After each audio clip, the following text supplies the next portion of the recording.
Hola, soy Verónica Insausti y esto es Nuestra América en Disputa. El lawfare se ha convertido en un instrumento fenomenal que ayuda a la concentración del poder en manos que están por fuera del gobierno. Y el Parlamento norteamericano y los partidos norteamericanos son agentes subvencionados por las corporaciones.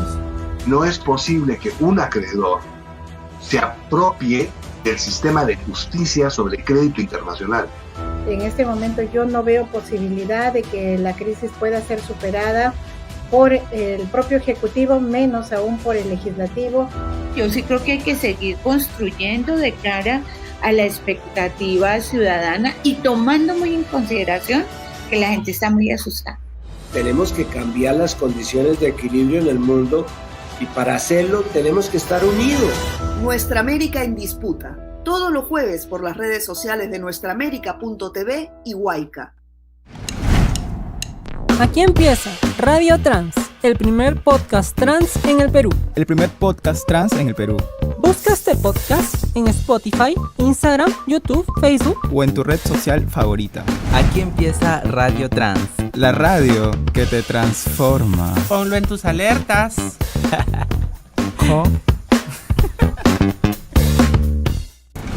Libertad, esa palabra que construimos desde nuestras elecciones siempre pensando en lo común y lo colectivo. Fascismo, como una ideología que hoy vuelve a hacerse amenazante a través de los movimientos de extremas derechas a nivel mundial. Democracia, como ese horizonte común al que queremos seguir transitando y que solo se puede lograr en oposición al totalitarismo y garantizando igualdad y pluralidad. Terruqueo, como esa práctica estigmatizadora que constituye un arma verbal y que en el Perú lamentablemente cuenta con un verbo propio.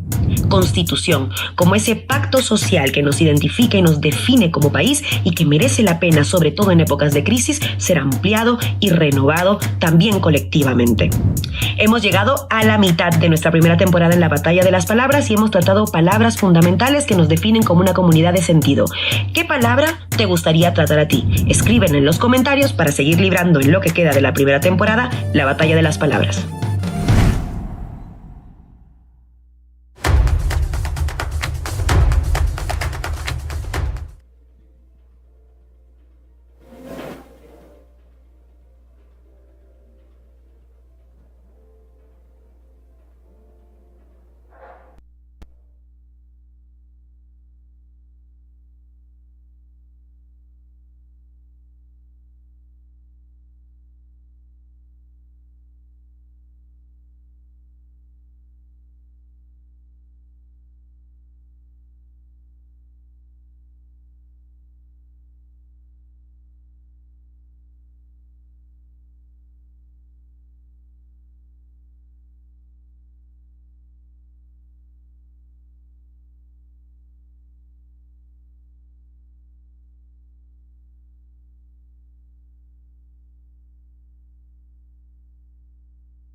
Muchas gracias. Esta ha sido una iniciativa que hemos comenzado el año pasado en alianza con Jubileo Estados Unidos, entre Jubileo Estados Unidos y la Tindad, y esta es una actualización y nos da perfectamente la antesala a lo que vamos a conversar en esta mañana, que es el panel de Nueva Arquitectura Financiera. América Latina, y bueno, tenemos el título de la conferencia que nos trae a todos a Perú, es Tras la pandemia, la guerra. América Latina ya tenía un déficit, en algunos casos ya de varios años antes del estallido de la pandemia. Llega la pandemia started. Entonces nuestros países So we necesitan we incrementar el are hit gasto by the para pandemic, atender and then todas las our necesidades countries had to urgentes. undertake certain expenditures Aumenta, por to lo tanto, el face déficit our y también population aumenta el deficit increases and also endeavor. La pandemia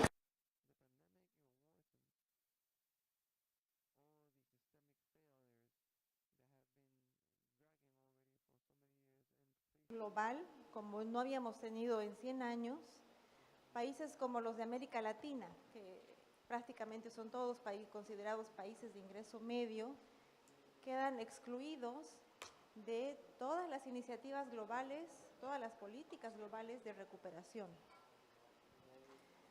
con una falta de acceso a recursos, a financiamiento que nos permita cubrir la emergencia y la urgencia, pero al mismo tiempo con políticas y con soluciones cortoplacistas y soluciones falsas que no han ayudado no solamente a nuestros países, sino no han ayudado a paliar todos los impactos de la crisis.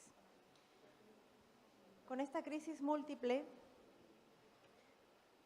Latindad y muchas otras organizaciones hemos ido planteando la necesidad de la importancia y la urgencia de una transformación hacia un nuevo sistema, una nueva arquitectura financiera, y es el tema que nos trae hoy a este panel. Tengo un panel con invitados de lujo que están presencialmente acá, pero también, como pueden ver en las pantallas, tenemos invitadas de lujo que son colegas, amigas y amigos, cuyo trabajo, cuyas propuestas y análisis son muy valiosos para discutir estos temas, pero además con el desafío de vincular lo que se conversó ayer, ¿no? Hay esta crisis sistémica en la que también tenemos que pensar en que no hay tiempo, que el tiempo se acaba para salvar la vida en el planeta, la vida y la humanidad en el planeta. Entonces, ¿cuáles son los desafíos en cuanto a las transformaciones en el sistema económico financiero que planteamos para contrarrestar este camino en el que estamos? Sin más preámbulo, voy a dar inicio a nuestro panel y voy a comenzar invitando a Andrés Arauz. Andrés es economista ecuatoriano, es doctor en Economía Financiera por la UNAM.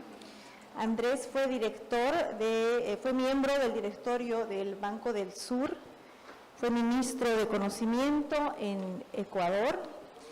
Él es un estudioso de la banca offshore. He is an expert in offshore banking and justice for tax banking or tax justice, and he's a researcher in international finances, senior researcher in CIPR, and he's also the author of a series of articles and reports, including the handbook of a special turn handbook that was worked with Latindad. He's a member of the National Progressive Association and is an external consultant in many companies and collectives. And as we all know, just recently he was appointed, or he was a Ecuadorian candidate for the Coalition Progression.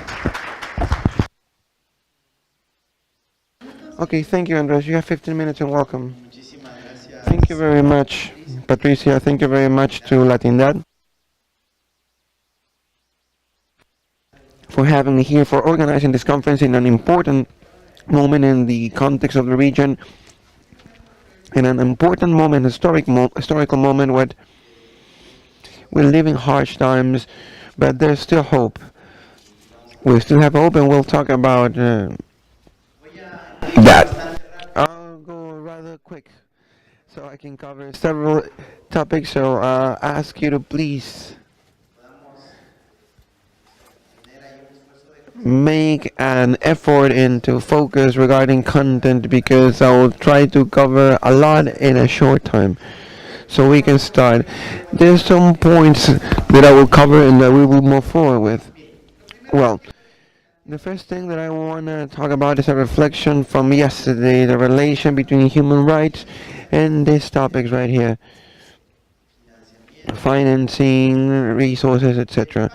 So the International Pact for the Financial, Social and Cultural Rights establishes that the states of the government should ensure the right to education, food, health, housing, and a series of different rights. In our countries we call them the well-being rights. But these rights require resources. And what does International Pact refers to this? It needs to be obtained in a transitional situation progressively, and the maximum amount of resources available that governments can reach to. So what does it mean? What does it mean to talk about maximum resources available? There's literature and the analysis worldwide about this. Well, in English they call maximum available resources. But I think that we need to deepen quite a lot into that discussion. We need to deepen into thinking about what does it implicate maximum available resources, and this is really important because it's the link or the legal instrument between an international pact that has been confirmed or reconfirmed by basically all of the countries of the Americas, excluding the US, and the financial instruments. So this relative instrument to taxes. So that makes it for us to have an opportunity to link it to this subject, and we can talk about what does it mean to use the maximum available resources. And if we think about what the resources mean, we can open up a huge array of possibilities. First off, international agreement or pact, it refers to resources in the sense of money or in the sense of not money, because we have technological resources, we have knowledge, we have human resources, we have human talent, we have soldiers, we also have natural resources. So what do we mean with available resources? If we're talking about money, what kind of money are we talking about? What is the concept of money for us in this case? As an asset, as a foreign thing for us? But in that case, then the only thing that we can think about is in the redistribution of that money in taxing politics, or maybe the appropriation of income or extractive income, the income of natural resources, so the government can redistribute it. But we're always talking about redistribution, and all this discussion that we had yesterday, or pretty much throughout the day, was about taxes, taxing or fiscal politics. That, as you can tell, is one of the small aspects that the maximum available resources is all about. If we're talking about money, not just as something foreign, but something within us, we can also create, that we can manage, that we can broaden the amount of money that we have in the society. Well, in that case, we're talking about the central banking policy. We're talking about the policy of the roles of private banks, of internal credit, of the monetary creation. But as you can imagine, the possibilities are broadened. And the reach of the assurance of human rights and cultural and financial can also be covered broadly. If we're talking about money, not just as a national currency, but as the element that is foreign to us, well, in that case, we also have the possibility of the creation of this currency by political decisions, as the special creation of the special drawing rights.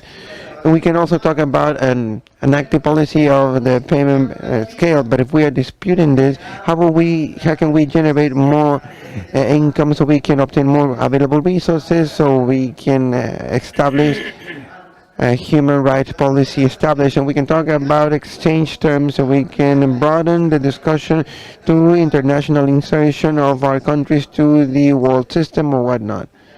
But we can also talk about external debt in the income or outbound of our currency, but that we have to talk about the external debt, or that is related to external debt. And that's why I'm trying to conceptualize it this way, so we can broaden the problematic and understand the problematic of the world that we're living in right now. So what are we caring for? What we have in a treasury, that's what's available? Or are we talking about the budget? Or are we talking about the multi-annual budget? Or are we talking about something bigger than that? That will be what's available in the future. The strategy of endowment, the strategy of monetary policy, and obviously a strategy of financial policy. That at this point, if I don't have it available, I do have a task of ensuring human rights, and in that case I need to plan out a greater availability in the future, and that would implicate a change in the correlation of internal forces in societies. And what does it mean maximum? Maximum is opposed to minimum, and sometimes we only talk about minimum of 6% for education, or a minimum of 2% for health, or a minimum of this and that.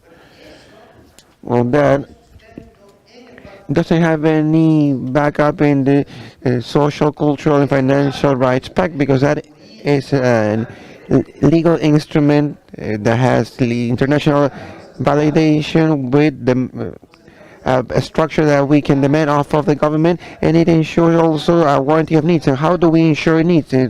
Landing it to a technical instrument. We have to analyze the demand. We have to, or we don't say, okay, I have $10, and let's see how many kids am I going to feed with this $10. But rather you say, I have 5 kids. How many dollars do I need to feed these 5 kids? Do you see how do we reverse our logic? Meaning I have a specific budget, I see what can I afford, and the other thing, or a different thing is to say I have this amount of population, and let's see how much of my resources I need to serve them. And that implicates a planning gaps and trying to go around the discourse of the minimum and changing it for the assurance of right, meaning the maximum. What you can see on screen is what the support policy in response to pandemic. And you have the 3 different segments in our graphic. The resources that were used by advanced economies, emerging markets, and low-income countries. Those are the categories that we have in our screen. And what you can tell there is that the richer people had a bigger expenses, but in relative terms facing their own economy. And you cannot tell me that what they did was that a brutal expansion of available resources for their societies was financed with taxes. It wasn't. It wasn't the tax and resource or the fiscal resource that allowed that total expansion. It was specifically these all the topics that we've covered here. So that's the discussion that I wanted to establish here. And if you can see that white line at the top, it tells us about the marginal effort, but at least positive. What did it mean, the special rights at the creation of an international currency by political decision to be assigned or allocated to the entire planet? What we can see here is what the International Monetary Fund did in different organizations in the pandemic context. The green line, the big line, is the response to the pandemic from advanced economies. And in the rest of the other lines that you can see there is what was done for the countries in development. We have 195 million SDRs. The new endowment that the monetary fund allocated for this emergency only 31 billion. The suspension of the debt, which was nothing but rather postponing the service of the debt for some years to some countries, was 12.9 billion, and the pardon of the debt with the catastrophe fund from the monetary fund was of only 1 billion. And if you compare that to special drawing rights or the SDRs, they had a greater effort, better and most important than any other effort, like the pardon, suspension, or postponing it. You can see here.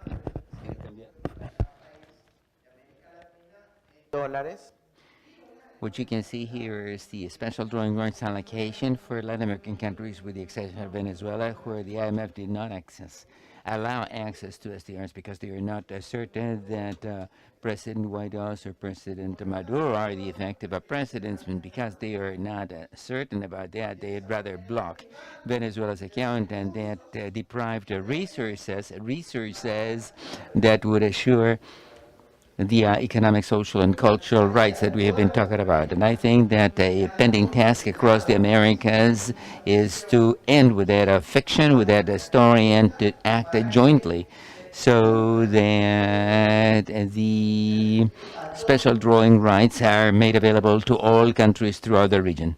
Next. How were SDRs used? They were used by 98 countries. This is the information available a couple of months ago. Now they've been used for over 100 years, and many of them use them to exchange them for foreign currency, mainly dollars, and others used it to relieve their debt with the IMF. The SDRs were created, and the countries used that to pay their old debt with the IMF so that they could diminish their debt without sacrificing their own resources. And one of those countries is Argentina, and it's important to mention this. Another 69 countries avoided falling into debt because they could use the SDRs as a budget resource. I think that Latin data and the effort we made from civil society organizations was critical to make possible the use of SDRs that everybody else said could not be used as tax fiscal resources, but we demonstrated that this was possible, and that's the way we saved falling into debt again to a total amount of $81 billion worldwide. This is a very important proportion, was in Latin America and Africa as well.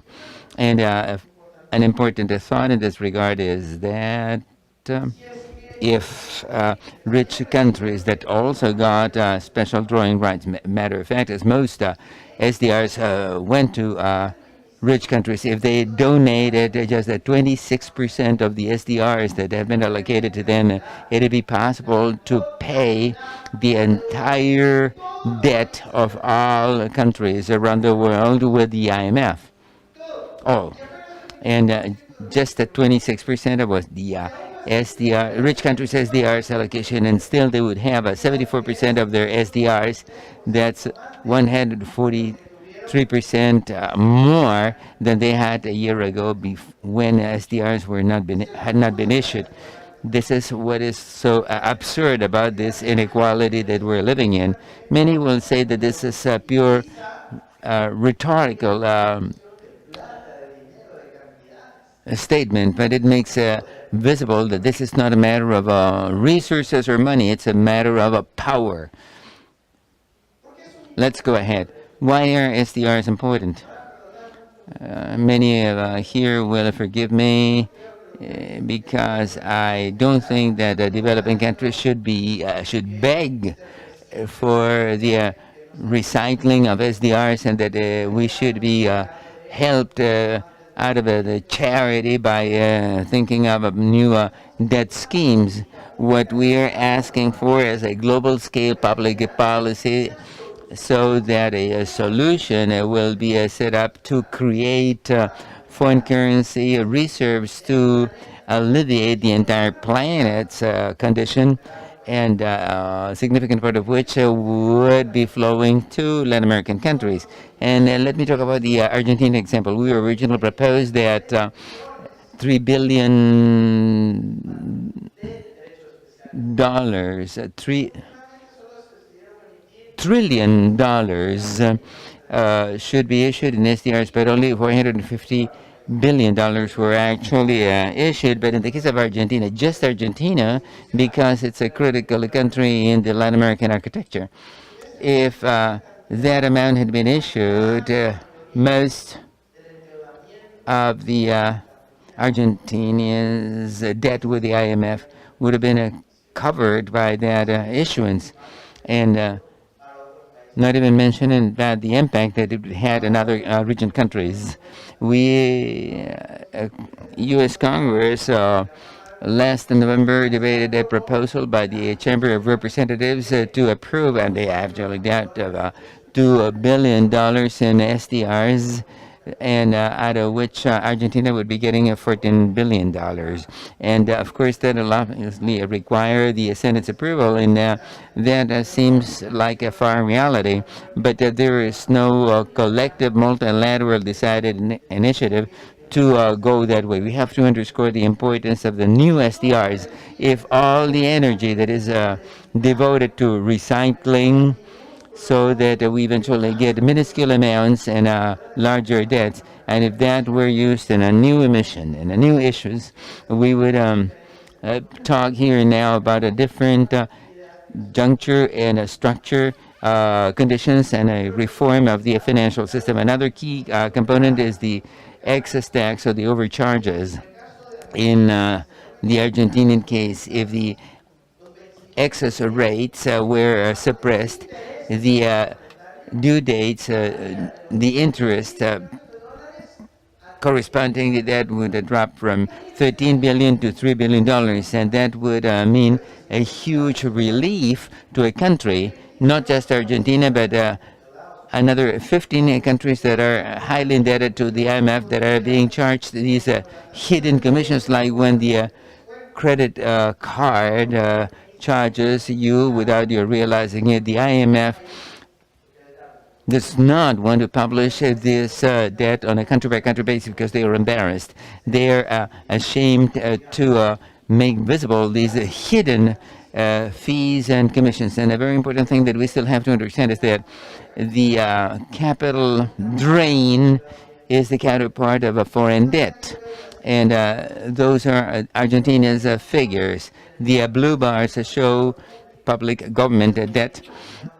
And you see how back in 2017 there is a huge leap above, but even larger than that, that is shown by the green bar, is the capital drain. Look at this brutal capital drain outflow during the macro administration that would have been more than enough to pay back for the entire government's debt with the IMF. Now, how can we act collectively to resolve this? Let's look at where is the capital drain. These are IDB figures. This is data from the U.S. Treasury. This is in the public domain that identifies by the confession of the party that from the Argentinians they have identified $31 billion of Argentinian money in the U.S. And the fund should comply with its own constitutional agreement that mandates is to find the ways for assure countries' cooperation to restitute these capitals. And that would not, unfortunately, help to recover capital that's flown out of the country. But the U.S. does require the rest of the world to report the bank accounts held by U.S. citizens around the world. All banks around the world, every single bank have the U.S. IRS code number where they have a report whether a U.S. citizen holds an account in that bank. That is the FACTA, and it's not a reciprocal condition. But imagine if it were so. In Latin America, 80% of capitals that have flown out of the Latin America are residing in the U.S. And why don't we have any kind of a collective action in our region that would require, lo and behold, exactly the same thing that the U.S. is requesting from us, and that we would require a reciprocal treatment from the United States, just like they do from us. And what else? And I will conclude here, and thanks for your patience for listening to me so far. We have to move from individual efforts to collective efforts. I'm talking about states, but I'm also talking about civil society and regional organizations. And here talking about academia and each and every one of us. Our regional viability project hinges on defending Argentina. We cannot allow Argentina to fail because of the massive debt with the IMF. There's got to be a regional solidarity. There's got to be an explicit policy, and that cuts across the excess charges and SDRs, and also the capital drain and returning those capitals to Argentina, and in holding a shared position within the IMF, like the African Union. We need to start demanding things like the payment of the environmental debt. There are many tools that are available. We could get into details. We can deep dive into those, but what we have even today, but I think that we have to start doing that, and I have a huge hope that President Petro can start doing that. Our own countries are still depositing our reserves, foreign reserves in the northern countries. When we do have the available tools, how can we do that? By a huge discount of sovereign debt, so that we can buy bonds in the world funds. We have to rebuild the South Bank, the Banco del Sur, to bring it back live, that based on regional sovereignty, with knowledge, human resources, health, infrastructure, and region-wide import substitution, and common agreements on some commodities like soybeans and lithium. And let us not ignore the productive transformation and industrial policy that would become the major axis for the new policies, and what Lula has also brought to the discussion table, that is setting up a regional central bank that will use a single currency as an account unit for regulating capital drains. And finally, a final takeaway: in the 1980s debt crisis that has been mentioned so often in the context of rising interest rates that we're going through, the Cartagena group was set up that brought together a number of Latin American debtor countries that spoke up to propose shared policies towards their debt holders do actually hold a cartel, like the Club of Paris or the Institute for International Finance that brings together the main world's investment banks, or the Loan Market Association that standardizes contracts to include a pari passu and collective action safeguards to ensure solidarity across debt holders, like a cross default. If I don't pay one, I will have to pay another one, and the objective conditions are there. It is a matter of power and common sense.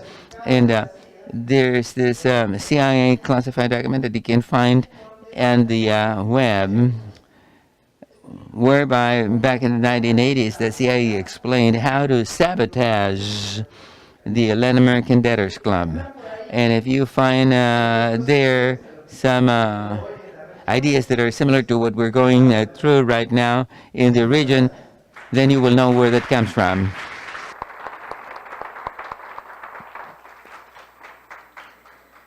Thank you very much, Andrés.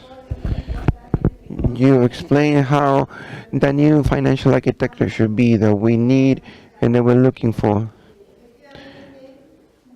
and definitely special drawing rights have been the main instrument that countries in Latin America have had in this crisis context. We'll continue afterwards with some comments and a second round of interventions or final interventions to all of our panelists. Let me also take advantage to tell you that at the end of the panel we will have one of our speakers that will speak in English, so you can all already be aware to have your headset for anyone that needs interpretation. But again, thank you, Andrés, and we'll open the mic again to Yolanda Fresnillo. She's from Spain, a coordinator or the debt coordinator in our organization, our colleague organization, that Debate. From the last 2 decades, Yolanda has been really involved in social movements, local, international as well, and in the campaign of financing for development, debt, human rights, feminism, and she also is also a researcher for the Observatory of Debt from Spain. Yolanda is a master in development and cooperation and a PhD in sociology from the Barcelona University. Yolanda said that she really wanted to be with us here. It wasn't possible, but we appreciate her being able to connect from Spain. As we've said, Yolanda and Andrés mentioned it as well, debt has been one of the sources of cubrir los gastos ante esta crisis. ¿Qué políticas globales se han dado para frenar el impacto de la deuda? ¿Cuáles han sido los resultados? Ya Andrés nos ha adelantado en este gráfico lo mínimo que se podía ver en cuanto a impactos para poder tener un financiamiento para resolver la crisis.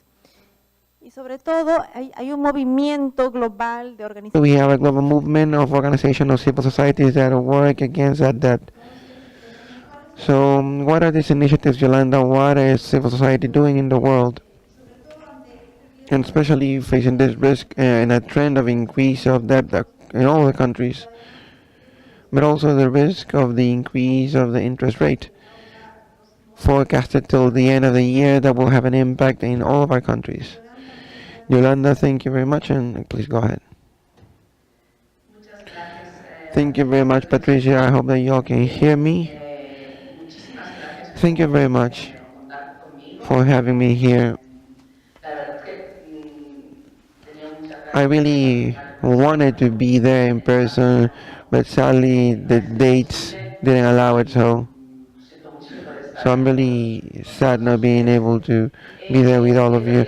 But going straight to the topics and the subjects that you were mentioning, Patricia, I think that first off we need to have really clear that the headline would be what to do to stop the debt or the impact of the debt.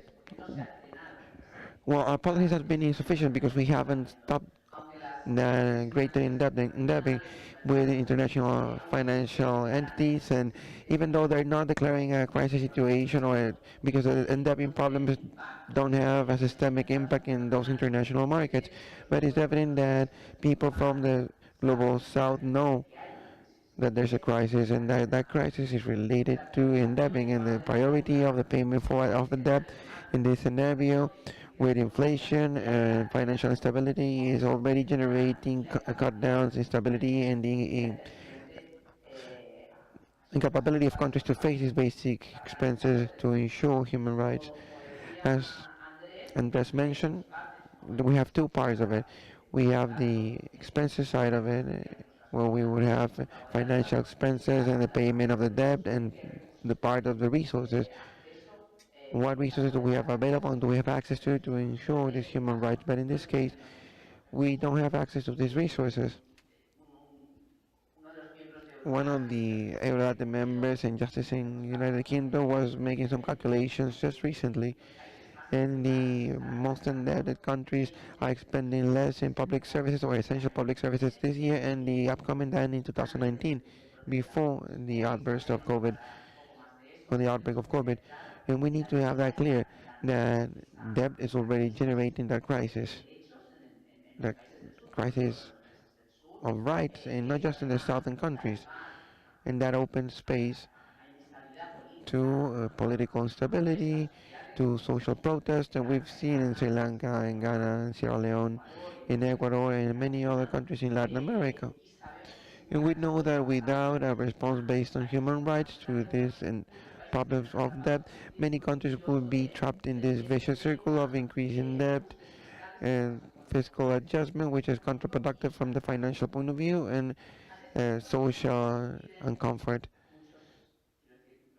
And when I say many, I can say that in our status quo, we're asking to AG20, FMI, World Bank, that to intensify that response to the crisis, but the response that they're giving clashes, like Andrés said, with that lack of political will and ambition, like in the case of the deck, for example, that's really clear, but they also clash with the limitations of international architecture to provide a response, a fair response to that crisis.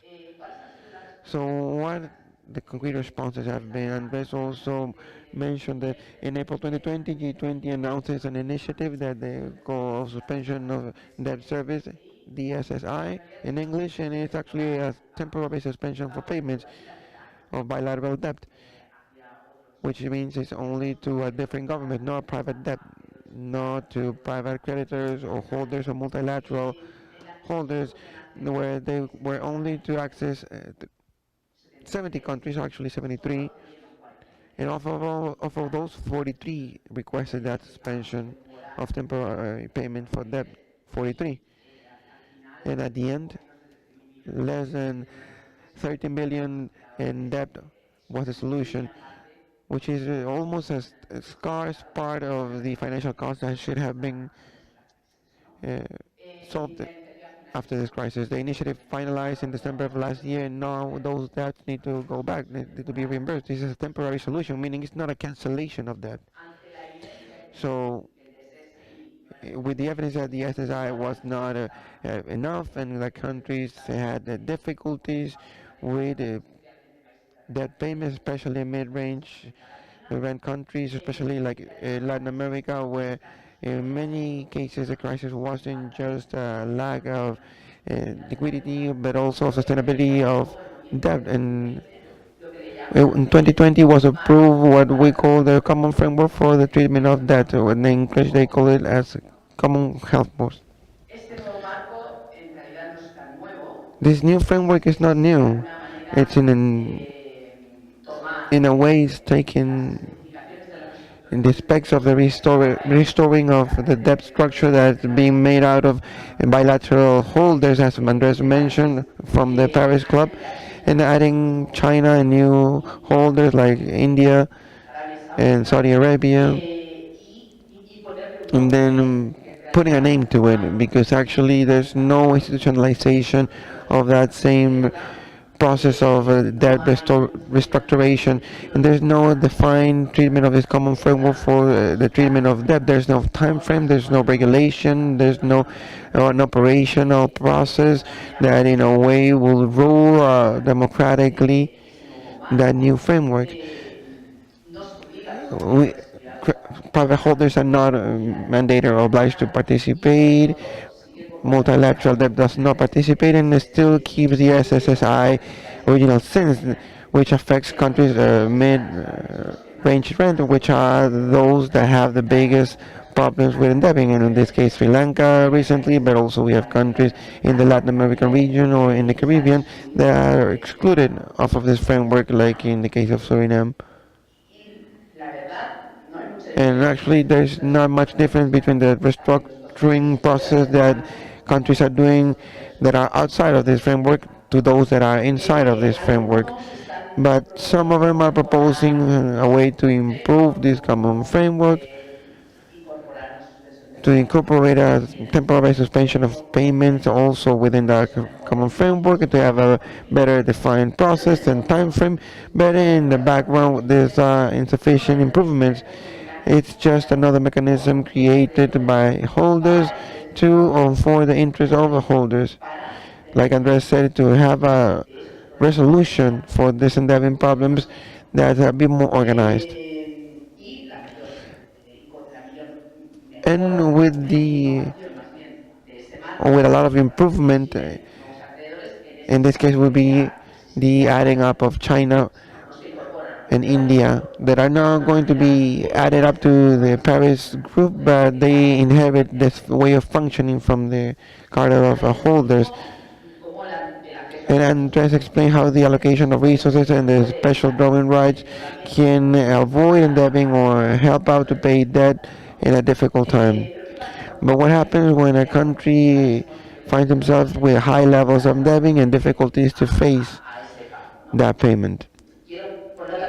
I want to shed a light into the restructuring processes for debt, which makes a lot of sense under this common framework.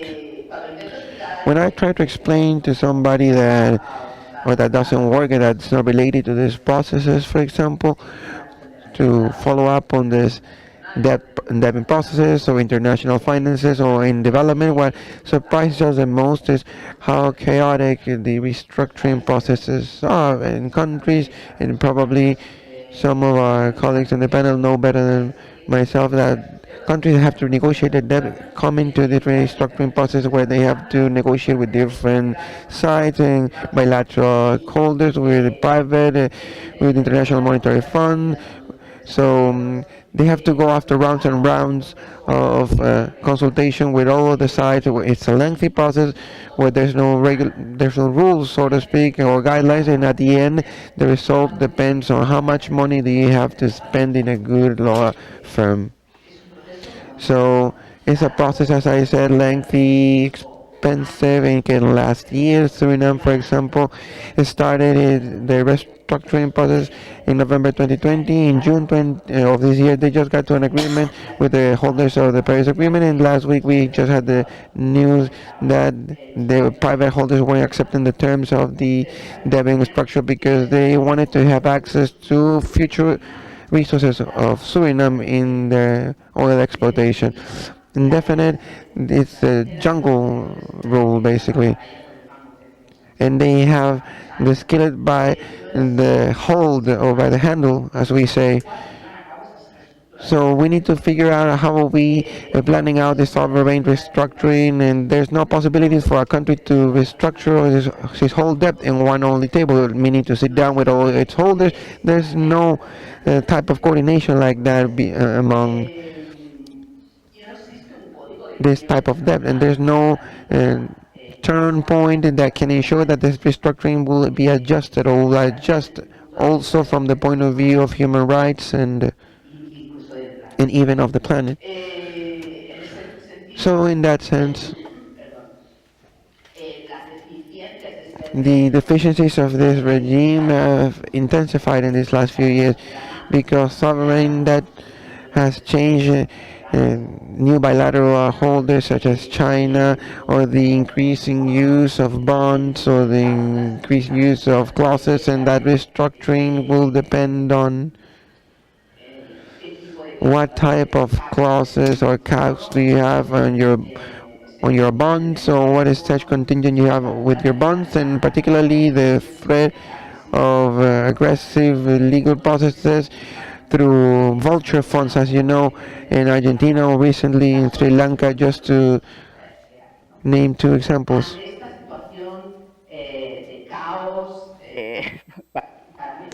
Given this irrational, absurd chaos situation, from my viewpoint, what does a civil society have to propose?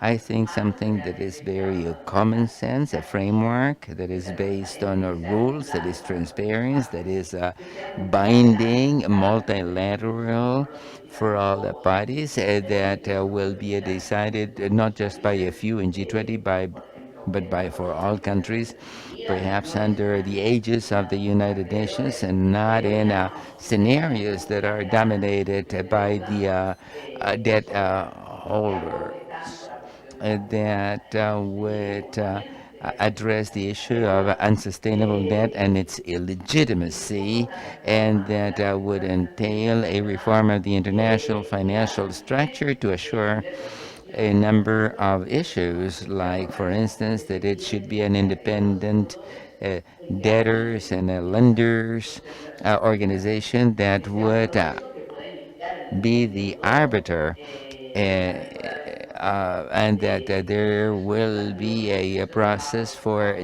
automatic debt suspension or restructuring when, for instance, a country undergoes a severe, extreme, adverse climate event, and that there should be no litigation by private lenders. That there should be however, also rules to protect lenders, and that the entire debt stock should be included in a single process. In civil society, several years ago, we defined 10 principles that guide that reform: transparency, binding nature, participation of civil society, etc., in which human rights would be center stage of this debt restructuring. We proposed a new approach to the idea of a debt sustainability that take into consideration not just human rights or sustainable development objectives, SDOs, but also the needs to finance the climate emergency response. We also need to move forward in creating a consensus on financing and responsible financing and debt taking. This is a pending issue for several years already, and there should be a responsible financing and debt taking framework. Also, we have to assess other risks that are posed by other members and players in financial system, like risk rating agencies. And to wrap it up, I think there are three main takeaways. The first one is that the present international financial structure architecture is not enough. It's not proper to address the debt issues. That the voluntary approaches to debt restructuring will never work from the viewpoint of economic and social justice. And the second issue is that we're all aware that the most urgent thing is perhaps not that big reform that we don't like, but the canceling of a debt right now should not prevent it from moving towards this significant international financial architecture reform. And one of our proposals in that respect is to set up an intergovernmental task force that will be open under the auspices of the United Nations to start working on opening up a democratic space to undertake that much desired reform. And finally, civil society plays a critical role in pushing forward towards these reforms, but also in connection to what Andrés just said, the countries of the South play a crucial role. The coordination between debtors is critical to accomplish this reform. As long as South countries don't take a step forward towards these reforms and this multilateral framework for debt resolution that is critical for this objective, obviously the IMF manager will not release his or her power, and therefore civil society and South countries have to move forward together to accomplish this reform. Muchísimas gracias, Yolanda, por esa claridad en explicarnos cómo han sido estas políticas. Thanks very much for explaining the policies and the failure to accomplish results despite those policies in Latin America. Argentina, Nicaragua could have a much use for these reforms, but these reforms at the origin, Honduras and Nicaragua, just did not apply because the impact, it wouldn't have any positive impact.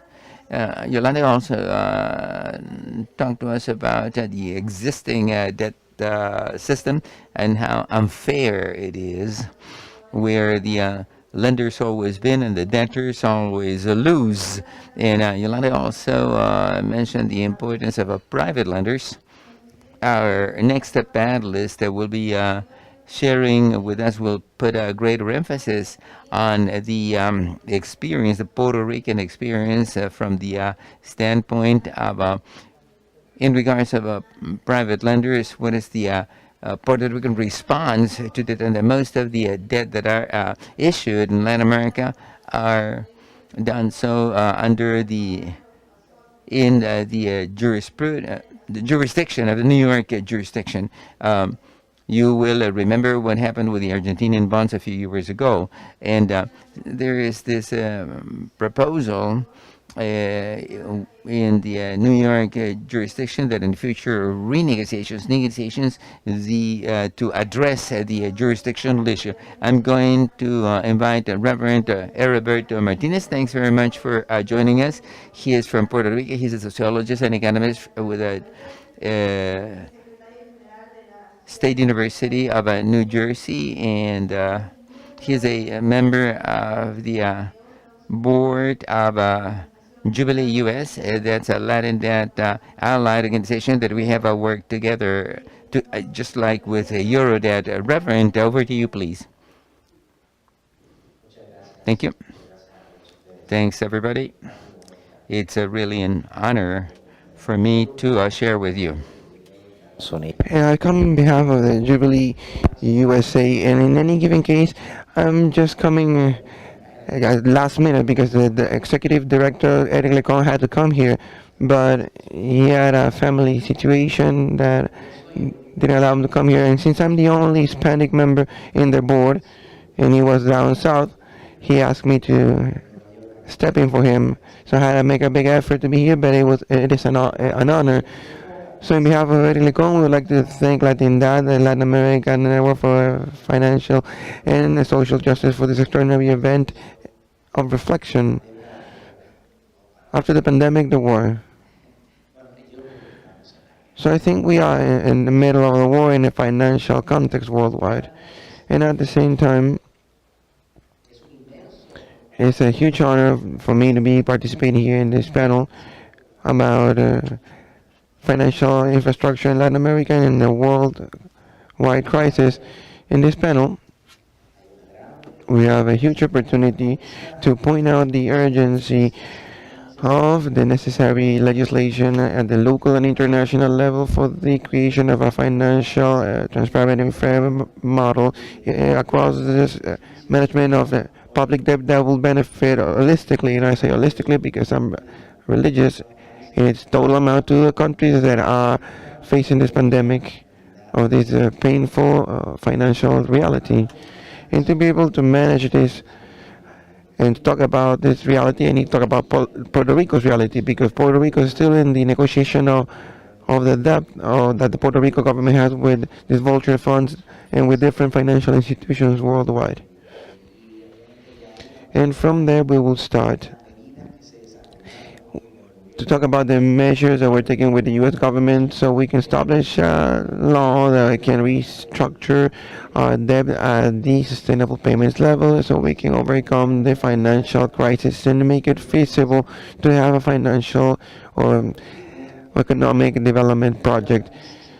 Puerto Rico faces the most severe financial crisis in its history with a debt of $72 million. Puerto Rico is just this size. Any country in Latin America is way bigger than Puerto Rico. Puerto Rico is like 100 by 35. You can run throughout the island, around the island, I think in less than 4 or 5 hours. You can just go around the island. And we have a huge debt. Not just that debt, but we also have the inefficiency in the management of these pensions with a deficit of $42 billion. If you add up these two numbers, we go over the $100 billion. So we also face and add up to this the fact that we have around 60% of our children in poverty. The unemployment rate just doubled than we had with the U.S. And we also face the grave problem of the reduction of our population. People are migrating massively, young people and the working class of the U.S. to the U.S. You know why? Because there's no employment there. And this has its own logic, and we'll talk about it in a moment. But the question that we have to answer is how are we going to face the difficult reality from a humanitarian perspective and of social justice. And when we talk about human lives, we can't, like the judge that's managing the case of Puerto Rico's debt at the legal level with the lenders, Judge Laura Swain, he said we can't turn off the lights and just close shop as if everything is done, it's over, because we're talking about human lives and we need to manage human lives with the most dignity possible. And we need to look after a wholesome, just solution for all of the countries in the world that are facing this same problem in the pandemic of the debt. Just as Puerto Rico, many other countries face this financial crisis due to the need of laws that will regulate the emission processes of public debt, meaning how are we going to manage this lens in a serious and responsible manner and completely transparent. The reality that we face in Puerto Rico also is a reality that many of our countries face. Government corruption, that definitely is maybe way more severe than the pandemic that we have faced. The origin of the debt of Puerto Rico comes from a financial crisis that started in the year 2000, but that has multiplied and has grown in this last decade, or in the last couple of decades. In 2005, the U.S. decided to eliminate the taxing contribution for U.S. companies that were established in the U.S. since the 50s or 60s. Even they started to establish their development process in the island. And one of the biggest problems is the old model of industrialization per invitation, meaning that in Puerto Rico, where it was based on the attraction of capital and basically was targeted to the U.S. in the creation of this sort of fiscal paradise with multiple exemptions of federal taxes and local as well. Puerto Rico made a whole provisional structure of benefits, so North American companies will go there. When I say North America, I'm talking about the U.S. to start businesses, invest, employ people, and develop. So since 1976 in Washington, they allowed for companies or American companies that operated in the island to send their earnings to their matrix locations at any point without having to pay federal taxes or local on the corporate earnings as a fiscal paradise does. During 2 decades, the annual balance showed that a big part of the economy of the island was going around this privilege of contribution incentives to this USA companies. And in 2006, the Section 936 was eliminated, which is that specific clause in the internal rents regulation that would allow this type of benefit or this contributive benefit for the companies. By disappearing this contributive benefit, the U.S. companies lost their benefit of relocating those or that income or that revenue generated back in their master houses. So everything collapsed because of it. And also we need to point out that these factories, companies are not just or didn't just send the earnings to the U.S. that they were making locally, but also through Puerto Rico in different parts of the world, in different sites. They were transferring their richness to Puerto Rico so they can make it into the U.S. without paying any taxes.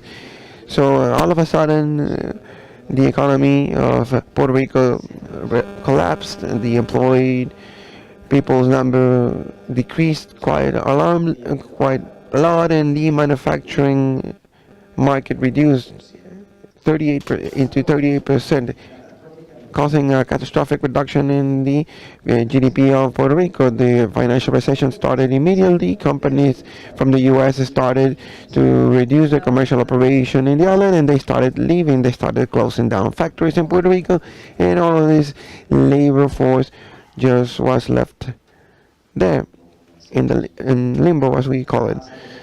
The rate of poverty also peaked at record levels, and the rate of unemployment also doubled impressively.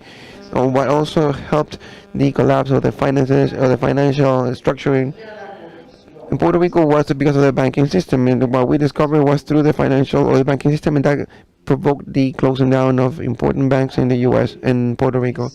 And to cover that gap of resources that the government needed to keep that same quality of life, they started out to getting into a lot of debt in a really complicated combination of coverage and mutual funds till they got to $72 billion.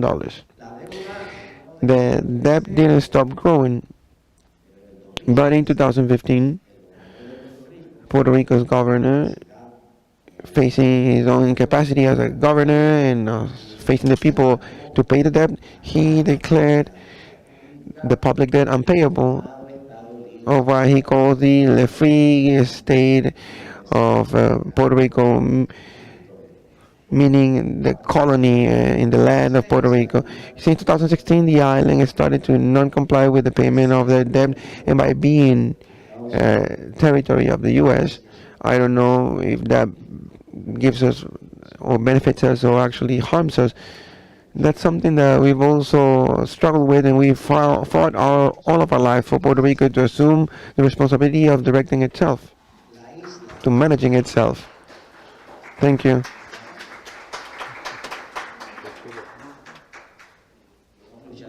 And we fought hard against everything, from the Navy and religious people, and then many other levels of fights that we had to undertake. But the island couldn't free itself of the bankruptcy code from the U.S.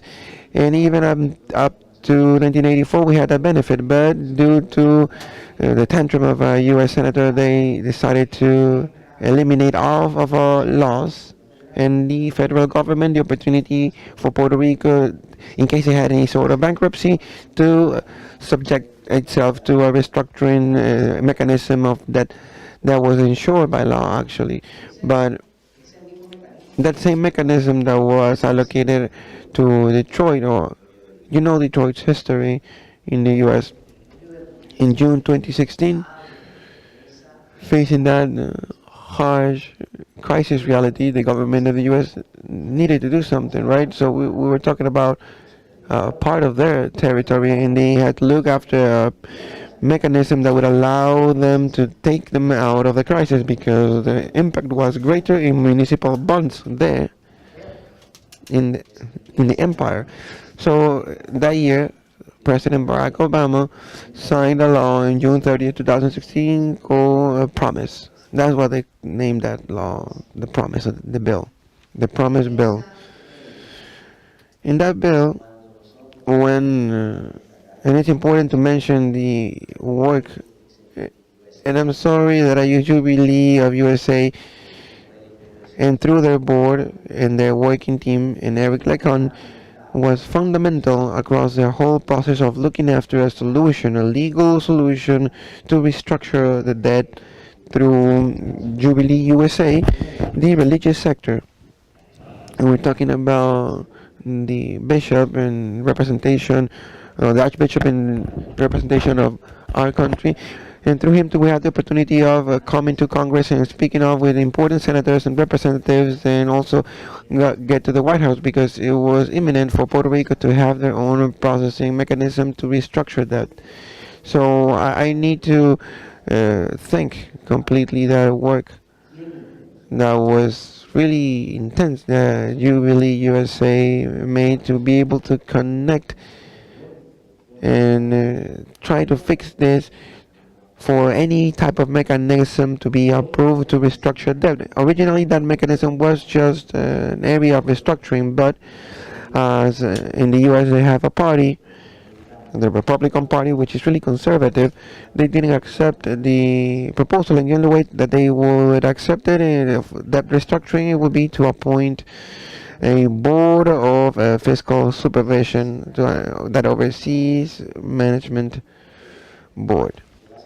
Now, basically in Puerto Rico, they named it the Fiscal Control Board, and anyways, it's 7 people who have the control of the whole island budget, and that's the government. That's what the government started or established in 1952 to tell United Nations that Puerto Rico was already out of the list of colonized countries and so on, but that crumbled down with that reality. They sent 7 vice kings so they can rule an island, and allegedly had a political autonomy level in the scope of the government administration throughout the whole process. And we had a really important part in 2017, and this is important, facing a lack of an agreement with the lenders because they weren't able to agree upon this first instance of renegotiating the debt. Obviously, this promise bill was or raised the third clause of it, where for the restructuring of the debt, it needs to be on a process that's supervised by a tribunal of the U.S. to create enough conditions to get to an agreement, a voluntary agreement that we need to look after to solve this problem, and to obviously sit down to the table with lenders, and especially with private lenders, the vultures, where there was no way of achieving this. But even Jubilee wanted and even achieved in 2016 to have a sit down or a meeting with a huge part of the majority of the leaders from those financing institutions in New York, and a church alongside Puerto Rico's governor to try to find out what type of possibilities do we have, but at the end was nothing.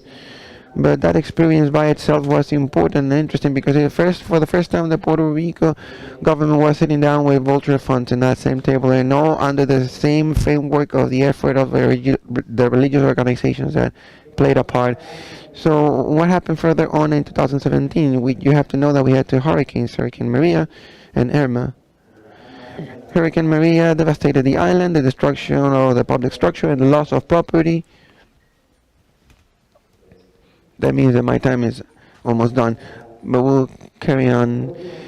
Finally, in Puerto Rico's case, in the government had the work or the job to create in this or using this bill promise that they named promise because they needed to find a way out because of many different reasons, and let me tell you why. They knew that Puerto Rico didn't have debt payment capacity. They knew that, and that's how they made possible and they make it feasible to keep Puerto Rico under debt. And you ask yourself why. You might think that this redistribution that happened since way back then, and that happens behind the stages, maybe Puerto Rico, they want to empty it, or what's going on? That maybe that's happening with the new laws and the laws that benefit the huge interest of people and businessmen, so they can go to Puerto Rico to live there, and obviously leaving us without a job. And what are we going to do? We'll become the center, or a paradise center, beaches center for the U.S. with all of the respect to our brothers and sisters in Hawaii, but that's how they want to keep us look like. So we actually claim in regards of the restructuring of the debt, and with the promise that they were going to tailor-make it for Puerto Rico, but sadly the fiscal restructuring has not been positive because behind the stage there's sinister hands that don't want for Puerto Rico to access important information so we can look where money, or what's the path of the money, where the money slipped our fingers, because we ended up with more public debt than in the last 2 decades. And we're talking about that the electric system generated a debt of $4.5 billion.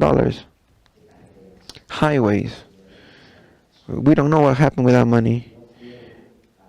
And they don't want us, and like us, they say they don't want us to follow the money. They don't want us to do that a lot, because they will be paying themselves if they do.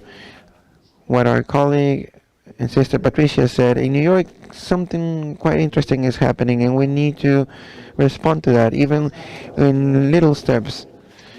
That approval of that legislation that's being sponsored by a municipal or a state legislator from New York.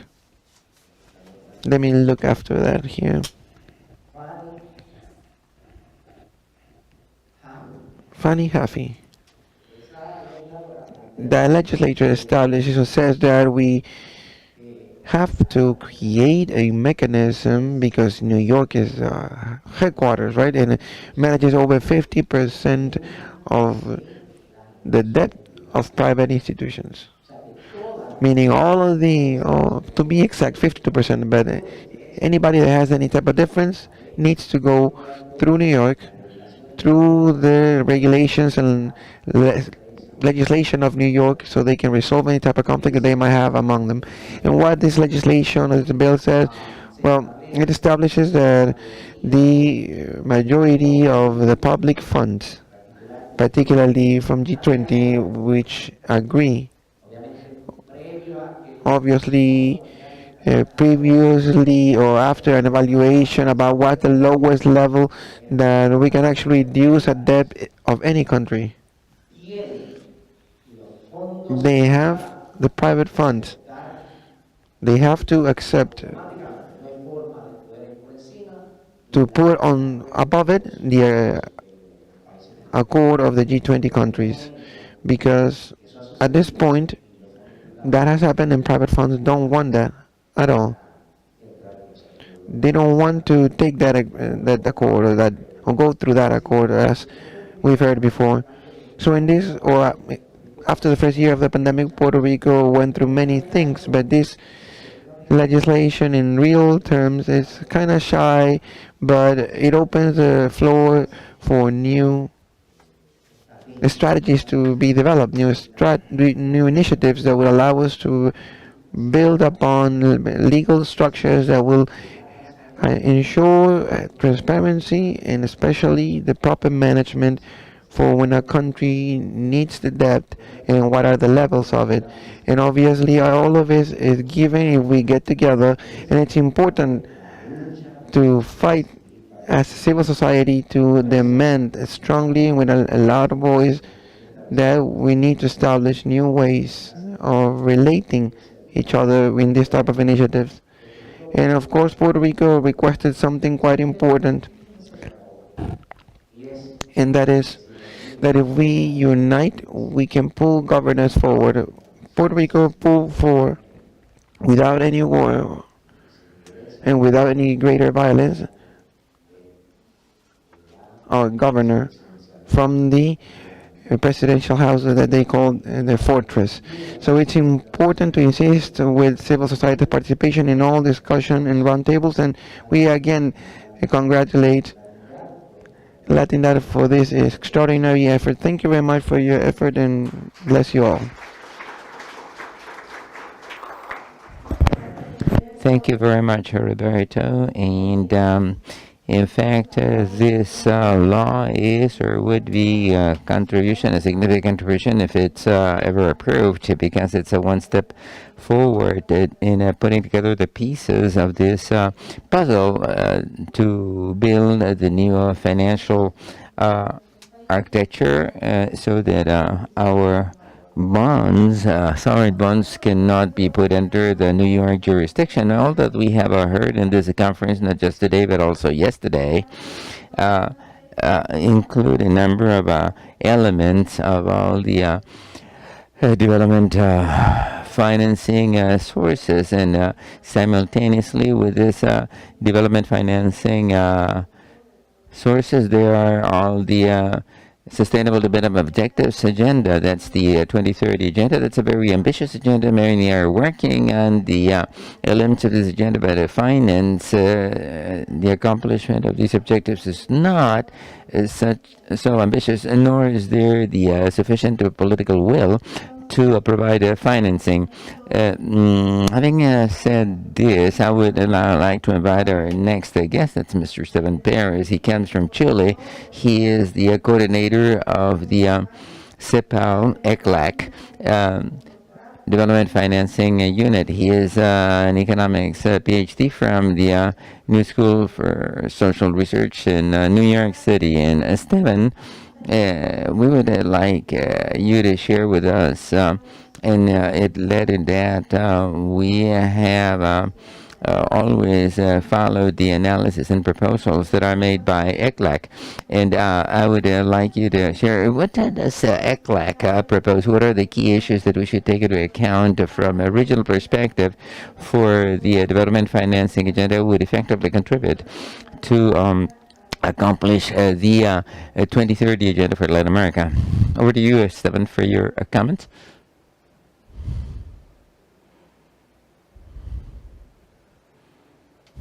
Muchas gracias. Thanks. Before I start the presentation, Patricia Miranda, la invitación.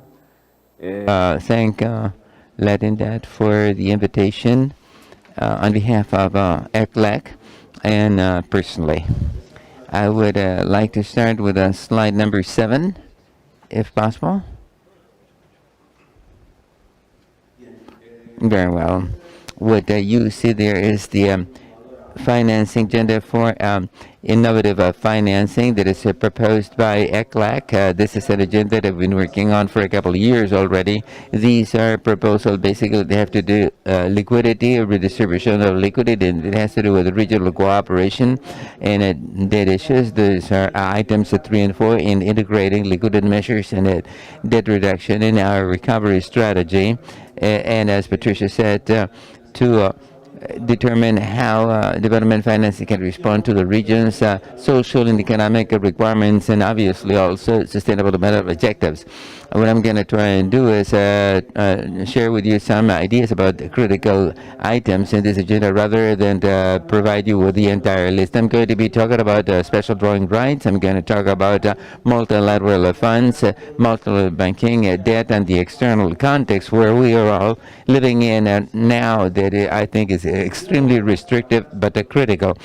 Talking about SDRs, as Andrés said, SDRs are fundamental because they provide liquidity. The issue is whether SDRs, or what should be done with SDRs so that they become a tool that'll go beyond counter-cyclical measures. And there are 3 issues there in the background that make SDRs limited tool regardless of whether they are issued or not. In the first place, the authorized holders. There are 15 SDRs holders that in principle should be an international reserve currency that should be at the foundation of global liquidity when they were first issued. In Latin America, there are 2. The Latin American Reserve Fund and the Central Eastern Caribbean Bank. Those are the 2 holders, and it'd be useful for the entire region to have CAF, the Central American Integration Bank, to also be able to manage SDRs, but they cannot do that at present. Other regions like Africa have regional development banks that are authorized holders of these SDRs.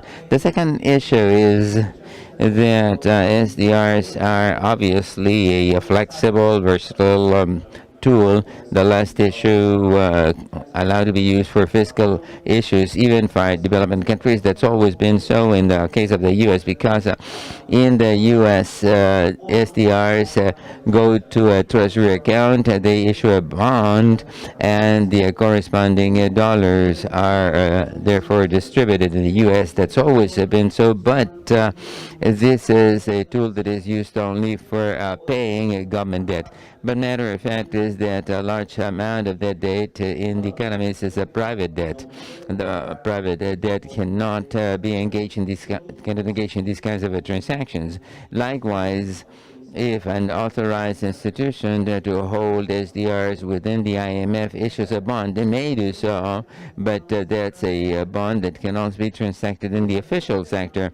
And the third issue that I think is also very important and to a large extent explains why these have not been recirculated outside the fund, the SDRs of a developed country or a developing country are the so-called SDRs ownership as an international reserve asset. What does that mean, an international reserve asset? Experts in international economics say that this is the zero risk and totally liquid. That means that they have to flow. They cannot be used as a capital asset. In Latin America, countries have shown that it can be useful to pay fiscal expenses, but they can also be used for capital leverage because developing countries would give them the credit rating that would allow them to issue a bond with a given rating at low interest rates to capture resources.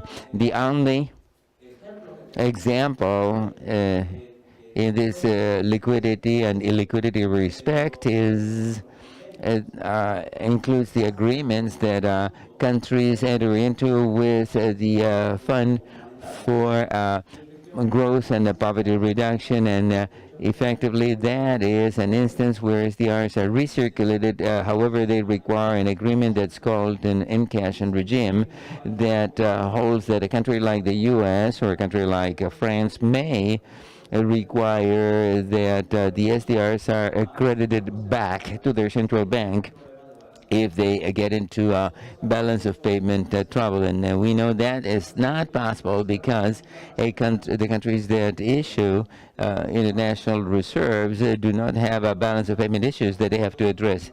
Developing economies have a balance of payments and restrictions because they cannot issue the international currency. There is another, these are critical issues that have to be addressed if we want to actually turn SDRs into a global currency, a currency that can be used in several different ways. And I also think that when it comes to using SDRs as a capital asset, I think that we have to follow, and we are studying this example, the example of the African Development Bank that already have a proposal to do so. The second topic that I wanted to address was the multilateral funds.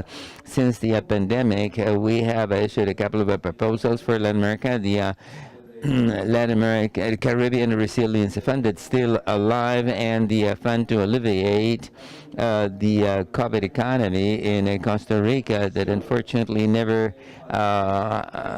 gained traction in developed countries. We feel that funds have to cover four very key issues: where it's going to be located, what's going to be its structure, governance, how to capitalize the funds. Initially, obviously, those that capitalize these funds are governments themselves, the size of operations, and the tools that may be used by those funds. We also feel that all these multilateral funds should be revolving funds where money is received and returned, paid back, and recirculated. The third issue that I wanted to talk about is a multilateral issue. What ECLAC has proposed regarding multilateral banking and regional banking is capitalizing and reducing the required liquidity indicators to be able to provide loans, because the liquidity indicators are a lot more restrictive and conservative for multilateral banks and regional banks than for private banks. And from our viewpoint, that doesn't make very much sense. What we see in regards of structures is that the World Bank is increasingly lending to low-income countries, a little to less wealthy countries, and middle-income countries that are still vulnerable countries also get concession loans. Are the same Latin American countries that could be like Honduras, Nicaragua, San Vincent and the Grenadines, Dominica, Grenada, and St. Lucia. And likely it will not be possible to have concessional loans to a large extent for Latin America as a whole. If you see what the World Bank provided Latin America back in 2019, much of the concessional granting lending came to Latin America, but not so in 2020. And also at IDB, there is a little concessionality, which means that countries are facing, in terms of a multilateral debt, less concessionality. They have to take more loans from private lenders with a much shorter terms, and of course that builds barriers when they want to put in place a counter-cyclical fiscal policy. What we see now in terms of a multilateral banks, organizations, we have CAF, although they are the ones that most researchers have provided during the pandemic in terms of growth rates. It was very small. It was only 5% in 2019-2020 and about 6% a couple of years earlier. This was a very weak response to the pandemic, and the Central American Integration Bank, although they respond very, very quickly, they still charge very high interest rates at the sub-regional level, and that are well above what commercial banks can lend. And this is an important issue that we have been looking into to determine, because if this bank gets a very expensive funding and provides and should provide a flexible funding, but we have a focused approaches in regional international banking in Latin America. ALIDA lists about 180 institutions that provide about $177 billion annually. During the pandemic, they provided $120,000 billion. However, they are limited in range. For instance, even the most successful banks only provide cover about 14% of our SMEs. So I think there is an important barrier there, and it's important to see what are the national banks' constraints. In that respect, we have worked together with ALIBE and IDB on a collaborative platform that includes the national banks, but also could include sub-regional banks for dialogue and cooperation in regards of devising a number of tools and instruments. I wanted thirdly to talk about debt. I said that the topic was to reform the multilateral debt financial architecture, but there is no such thing actually, because debt is basically provided by private lenders. Latin American debt, like in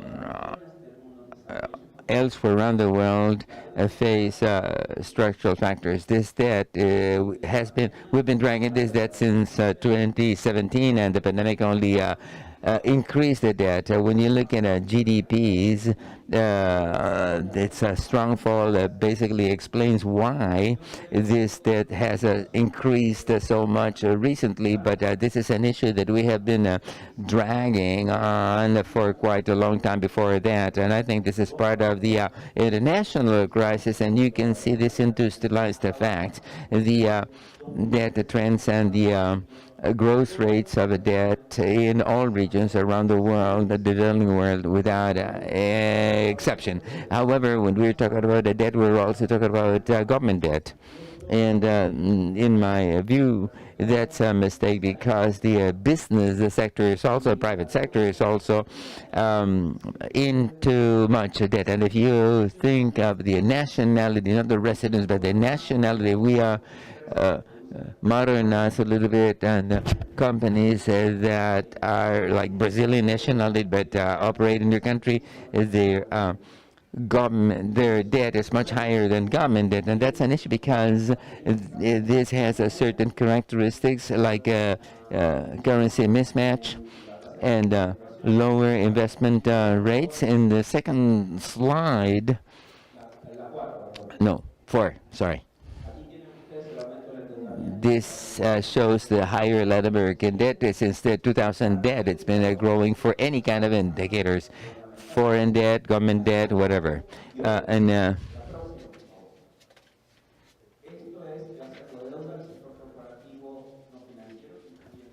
This includes private companies, government sector, and the broken line shows the investment growth rate, and that is an important factor because it has an impact on sustainable development objectives. At least in the studies that I have done, that does definitely have an impact on investments. There is a nonlinear relationship between investment and debt, an initially positive relationship, but when debt is used to promote investment, then above a certain threshold, that turns negative, and the threshold tends to move. So when we're talking about sovereign debt, we have to bear in mind that something that sometimes omit, and that's the macro context. On the next slide, please, the next one. Next one still. There. Next. Este gráfico muestra. This graphic shows us something that for me is really important. This shows us the rate of growth. The rate of growth of the sovereign debt that has to do with debt. Countries get in debt and the risk increases, and things like nowadays happen, and they cause a variation in the rate, and it has to do with inflation, it has to do with balance sheets of the companies that are in debt, it has to do with disbursement of money, and the sovereign debt generates mechanisms of transmission in our economy that will affect different macro variables, and it will end up affecting individuals. We just talked about the compliance of ODSs, and the central bank increases the interest rate, harming growth. And this is something that we need to have into consideration, how it spreads out, how sovereign debt spreads out.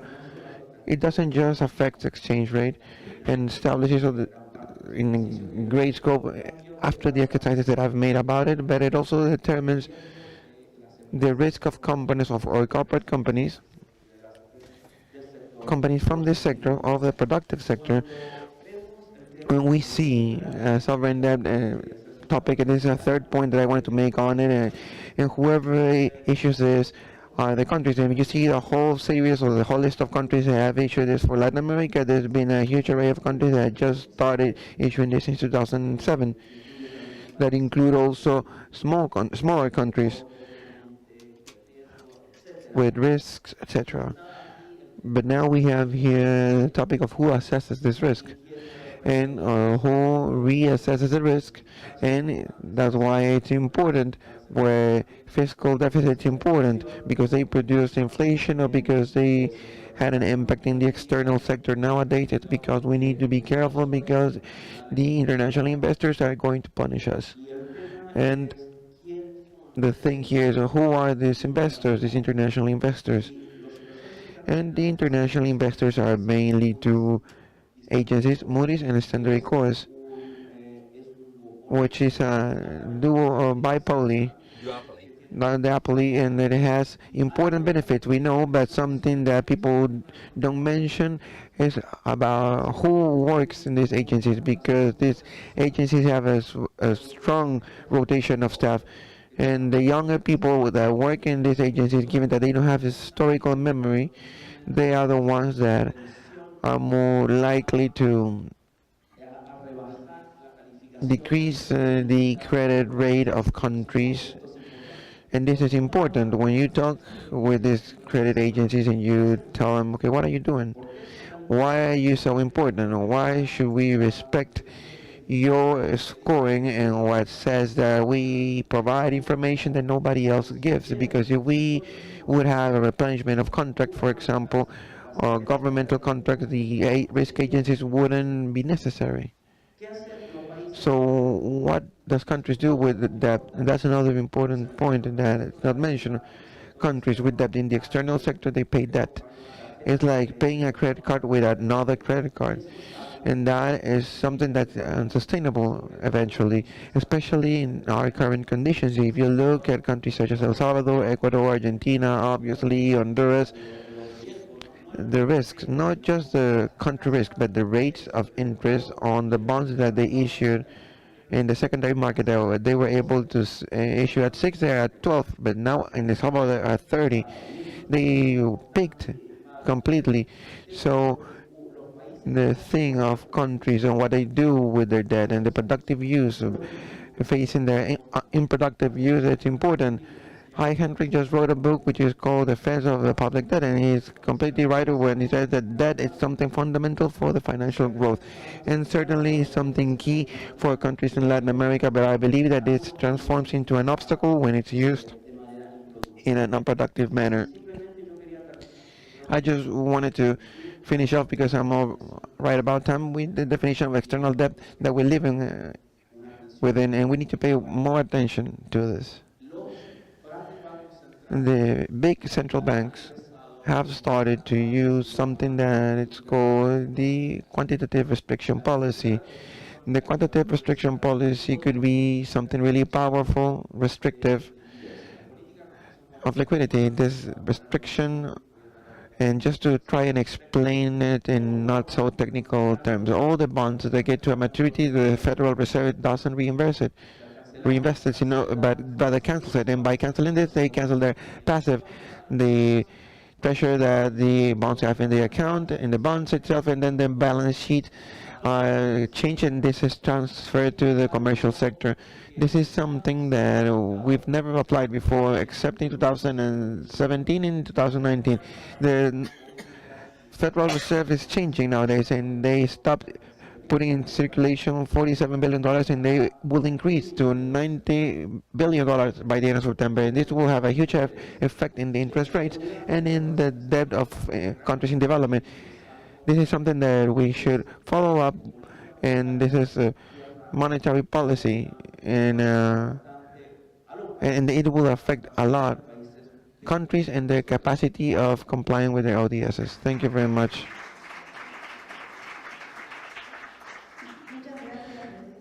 Thank you, Esteban. You've given us really important factors, and we would like to take you upon the role of the regional banking as a channel for this special drawing fund down rights, and deeping into these topics and talking about endeavoring itself. And this is something that we've discussed between or among the members of Latinidad. I would also like to thank the patience and apologize to speakers that we have them in a StreamYard, and thank you, because in this hybrid space it's not as easy to comply with timing the best way with love. And I would like to now invite or open the mic to our first guest to make some specific comments that we think are important to deepen after all that we've heard throughout the morning. Our first guest is Maya Colodenco from Argentina. She's an expert in financial international relations. She's an economist from the Buenos Aires University. She also has a master's in international studies in Cuarto di Tela. And she's an expert in multilateral organisms, in financial international institutions, and she's the executive director, senior assistant of the executive board of Argentina for the World Bank. And it was representing the Argentinian board in different roles as Secretary of the State of Financial International Matters from the Ministry of Economy of Argentina till not so long ago, and it had an important role and important participation in everything that had to do with restructuring of Argentina's debt. And we heard quite a lot in the Argentinian case, which is an emblematic case not just for Latin America, but the eyes of the world have been placed upon what happened with the negotiation of the debt in Argentina, and also there's still a process ongoing by lenders groups as a part of a huge type of work in the middle of the pandemic especially. So we've asked Maya to tell us and to give us some comments about what is the Argentinian experience throughout this renegotiation debt process. What are the lessons learned or the takeaways that Argentina can give us, and also the aspects that have been identified, the key aspects on how the new financial architecture should be, how a fair system should look like. Please go ahead, Maya. Thank you very much. First of all, I want to know if you can hear me. Yes. All right. Cool. So first off, let me start by thanking the invite to the organizers for making this huge event happen with such important panelists. I would have loved to be there in person, and it has not been possible, sadly, but next time I hope to be there as well and share this such rich debates in person, because I consider that this thematic is completely relevant in this current context. I agree with the diagnosis the Latinidad does, which is a multidimensional type of crisis, and a bit of context before going to the Argentinian experience or the recent Argentinian experience. We are under a global context which is challenging. It's a post-pandemic effect, and now with the war and the international fragmentation that we see, we have different factors coming up in the international field, especially in the field of debt. We see that there's a global economy with high tensions of the global value chains, levels of uncertainty that are quite high, the increase of the interest rate just recently. We see how this is affecting the poorest countries and countries in development. We already witnessing loss of capitals, increase of double financing as a repercussion of the global crisis. So from this characteristic, we can put us into context. But we can only wait for this debt crisis to intensify. The IMF just decreased the forecast of global growth, and we acknowledge that we are going towards a decreasing trend, and that will have its effect. Even in countries with a higher debt and limited fiscal spaces, they will go through different situations, and we've talked about the Sri Lanka case, emblematic cases, which is a warning sign, and also the exit of capitals or the outbound of capitals is also concerning, and we are trying to look for resolutions, coordinated resolutions, especially in Latin America, because we think it's important, especially to hear or to demystify that the solution to these problems is a greater austerity, because it ends up being, or what we need to think of is on people as officials and as the people that we represent, the Latin American people that we have to think about. So austerity is definitely not the solution. Obviously, we've talked a lot about the schemes to relieve the debt, that this alarming crisis or this crisis that's coming up to us, which is the debt crisis.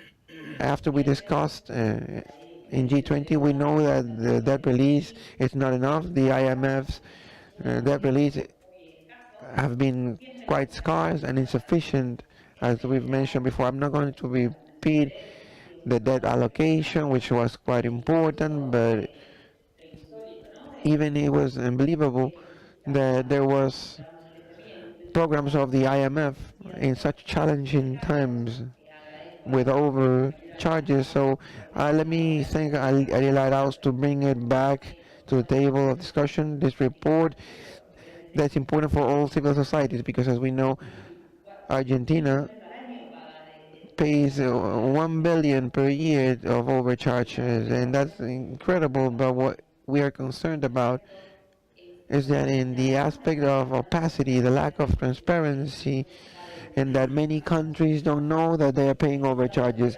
And for those that don't know, overcharges are the additional charges that are allocated to countries as an exceptional entry point. They have to comply with a threshold of capacities, but in the current world, pretty much all of the mid-range countries that try to access these overcharges, it's something regressive, and it affects countries that need the most assistance, and they are the ones that try to ask for help to the IMF, because if not, no other country or no country would have want to request this type of assistance from the institution, because of the stigma that it represents most of times, and the type of programs that we have to coordinate. But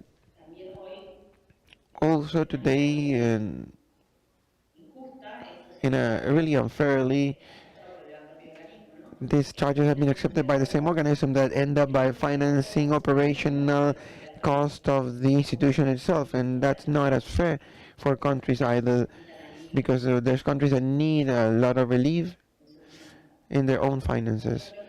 So I believe that one of the coordinated actions that we should take in the civil society and the countries of the region and the mid-rent countries, we need to demand more transparency for this data to be published. So really briefly with the Argentinian situation, it's really related to this, and I wanted to tell you how do we find the government in 2019, where there was a really critical financial situation previously to the pandemic. We've already were in a complicated situation financially speaking, high levels of poverty, unemployment, and with a local market that was basically destroyed. To face recovery from that point, it was significant. If the debt was unsustainable, it was impossible to pay that debt. That was considered in 2019. So Argentina decided on a specific calendar to access, and that strays away from what the guidelines are and how to declare the restructuring of the debt, so we can find solutions and recover the path of growth. So obviously, in the middle of it, the pandemic outbursts, and we started taking concrete actions to solve that. The crisis that came from the pandemic itself, to protect employment. Argentina decided to, of course, increase employment and wages in a productive side, and in exchange, they undertake a restructuring of the debt. First off, the debt was restructured with private lenders, and this had to do with a payment calendar, but it was rather discussed and quite responded to. In Argentina, we haven't started restructuring, but with a program of the IMF. It was really hard to obtain, and we had to think specifically how to defend the interest of the Argentinian people. So start with a schematic calendar with private parties, and then Argentina started a refinancing process with a new program through IMF, and it's a program aligned to social and financial objectives in Argentina. And this negotiation is not over. We are restructuring this with the Paris Club. The objective of Argentina is setting up for themselves is recover sustainability of the debt, recover growth, and recover the local capital market. I also like to retake this, that brings us back to the table about the non-existence of a multilateral system and how does affect countries that are trying to, or is trying to solve its own challenges, but also the Argentinian experience has some lessons learned of the differences or asymmetries of power in at the levels of the different levels of lenders, which is really easy to notice, where we worked a lot and try to provide more transparency on debtors. We are trying to look for more transparency, but we are not asking the same thing to private lenders. So how can we ask IMF transparency in the overcharges, but the private lenders have not participated in this same initiative comparatively to G20, and also we don't have sustainable initiative for transparency to be on the side of the lender. That's an important point to work on. Also, from the non-existence of multilateral systems, we see that there is encouragement from both sides, and in the lender side is quite different, and we see different behaviors that would increase the holdout activities and even for vulture funds. And how the government positions itself and as the driver in trying to be the reference throughout this whole process. So there's a lot of differences and asymmetries in power and different asymmetrical information, and the field is not even for all of us, we can say. So I agree with all of the initiatives that we can coordinate through the Global South, which are fundamental for other countries to learn off of these experiences. Argentina defines principles like flexibility of debt that applies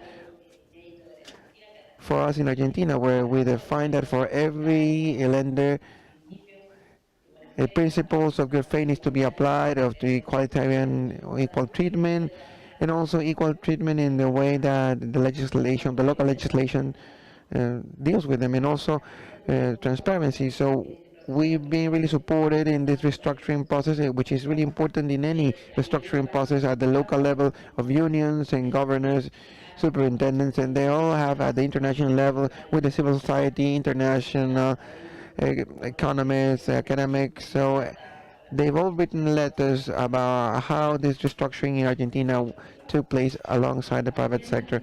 And also we work to include the Congress of the country to have this political power and will. It was important to have that certainty with and the legitimacy of the representation. So as for results, Argentina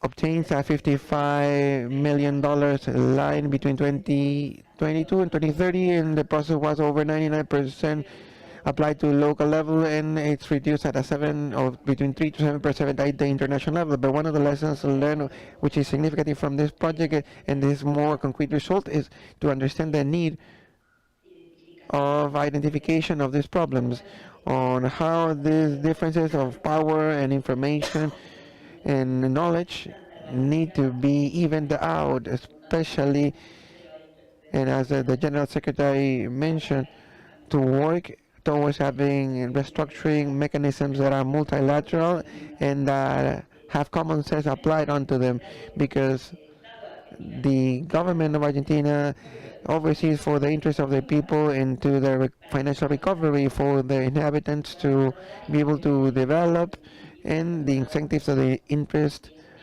of others. So that needs to be solved, and it's important to work all together, the region as a unit, and the people in the debt itself. I don't know how you can call it, cartel of people in debt, or group of.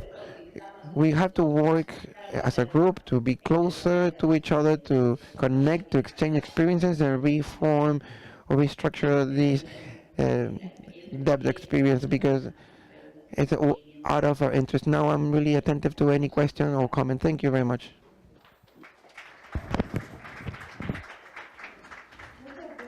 Thank you very much, Maya. And now we're certainly going to keep an eye on the Argentinian process. Undoubtedly, this sets a precedent for the independent, transparent, timely, binding restructuring process. And I think how a smaller country than Argentina that would not have the power to negotiate and access information through its and to face the private lenders teams of lawyers and advisors. That's a very important process. Now we will invite our other guest to comment on a topic that was mentioned yesterday. That's austerity, but not just countries that hold debt with the IMF, but in this crisis are putting in place very severe austerity measures. We have invited Isabel Ortiz, our friend and colleague. She is Spanish. She has an economics PhD from the LSE, and she is the director on global justice of the Dialogue Initiative of Columbia University in New York. She was the director of the ILO and UNICEF. And Isabel has prepared a very interesting report on austerity, including figures and impacts that has not yet been published, but she has accepted to break the important findings in this report, and that are intimately linked to our work underway.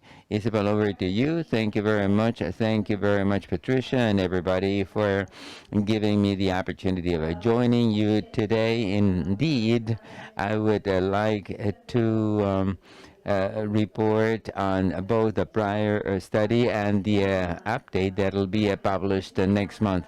They say an image is worth 1,000 words, and I think that in this particular case, this is specifically true. The red country includes the nations that are adopting austerity measures right now as we speak, based on IMF predictions. This does not have to be so because there are other options, but this is what is coming upon us. And as you can see, the entire world is in red hot red color. They are all thinking of austerity measures, and the ones that are not shown here, for which there's no data, like Argentina and Venezuela. Argentina was negotiating a loan when these projections were made by the IMF, but it doesn't have to be so. On the next slide, we see here we go. Okay, and the next this slide shows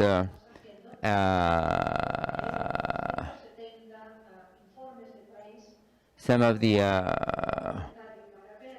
results of the work that we've done. We have examined over 170 countries based on IMF figures during the pandemic, and these are the recommended austerity measures that what we see here are exclusively Latin American figures, and the more quote normal measure advised by the IMF is to focus social protection, and this is a matter of concern because the livelihoods crisis embraces all countries and reduce focus social protection, target social protection coverage and benefits from the social protection that would have a very regressive impact, and it definitely goes against human rights, and it's retrogressive. The second most common recommendation is to focus on wages and salaries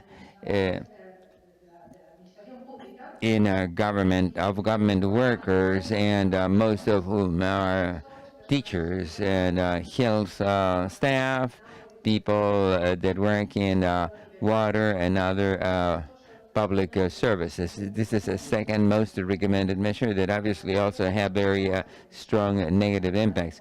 Thirdly, the pension reform that are put again on the table. The fourth most mentioned measure are consumption taxes that are regressive, that are paid equally by everybody, both the rich and the poor, and then adjusting internal prices like fuel, foodstuffs, and then the reform of a government agency. What we're talking here about is reforming public services that from water and sanitation to power, electricity, etc. Then another recommended measure is to foster public-private partnerships. What's important to notice here is the lower contribution of a business to social security are the workers' deferred salary that should be given back to them, and then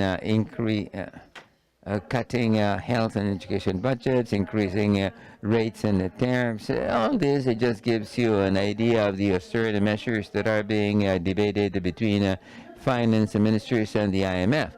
But this doesn't have to be so. Let me say it one more time. These are conversations behind closed doors by technocrats of the Ministry of Finance and IMF experts. But this cannot go on like this, because their decisions will have an impact on the lives of millions of people, and they should be public and not be held behind closed doors.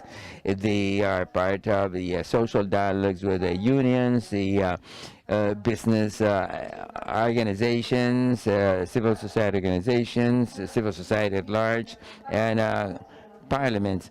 And there is also a global campaign underway that's no more austerity.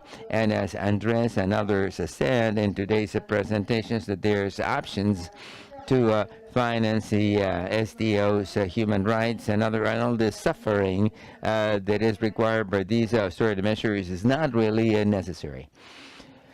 There are at least 9 options that have been discussed already this morning and yesterday, and that have to do with increased government revenues, the possible options to increase taxes and create new taxes.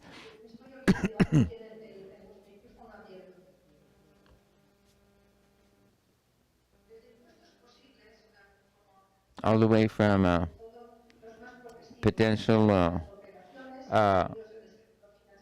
progressive taxes, property taxes, financial incomes, and debt restructuring, like we have been hearing today, canceling illicit financial flows, and for social protection to expand coverage and collection by formalizing workers, bringing informal workers into the formal economy. A good use of government resources helps low-income countries to overcome the crisis, a more flexible macroeconomic crisis, a reallocation of government spending, like spending less on defense and more on health, and as has been said today, worldwide special drawing rights issues. Be it what it may, it is important that these decisions are not made behind closed doors. It is important that they should be part of a national conversation with the business sector, labor unions,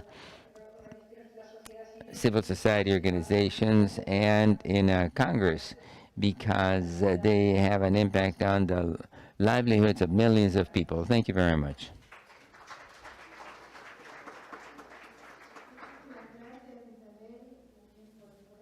Thank you very much, Isabel, for your excellent summary. Isabel is a leader that is heavily involved in a campaign against austerity. Latinidad and some other organizations that are here are also part of this initiative, and you're all invited to join it. You can contact me or the Latinidad team if you want to get more information, if you are interested in joining this campaign.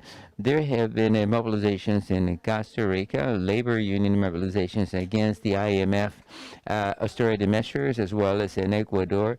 Argentina is getting the impact of these measures. In El Salvador, even before the agreement is signed, are listening attentively, and a lot of our people in our countries are already experiencing the impact of these policies. Thanks very much, Isabel. And to conclude this panel, thank you, Patricia. And to end with the guests' interventions, we will now listen to a presentation that will give us an overview of all the things that we have been talked about, but from the viewpoint of a civil society, and to address the issue of why should we be interested and what can we do. He's going to be talking to us about development financing as a process of great importance that's been ongoing, and here we have also Romulo Torres, who was involved on the side of Latinidad in these developing financing processes 20 years ago already, and this is a topic that we have been following throughout all this time. However, there is not a sufficient political will to push forward this agenda, and from this standpoint, as we have heard, it is important, urgent even, to monitor, follow up, what's the present condition of development financing, what are the commitments that have been made, and what particularly what is civil society's role in influencing and propose specific demands from the standpoint of Latin America and how we can influence our governments, our United Nations representatives, and to address all these issues, we have invited our dear colleague, Stefano Prado. He is an economist and business manager from La Sapienza University in Italy. He is a director of the Society for International Development, and he's been advisor to the United Nations Secretary General of eminent personalities for the post-2015 agenda, and he is a joint coordinator of the civil society organizations for development financing. Stefano will be speaking in English, so please, if you need translation, get your headsets ready. You can find them at the back of the room.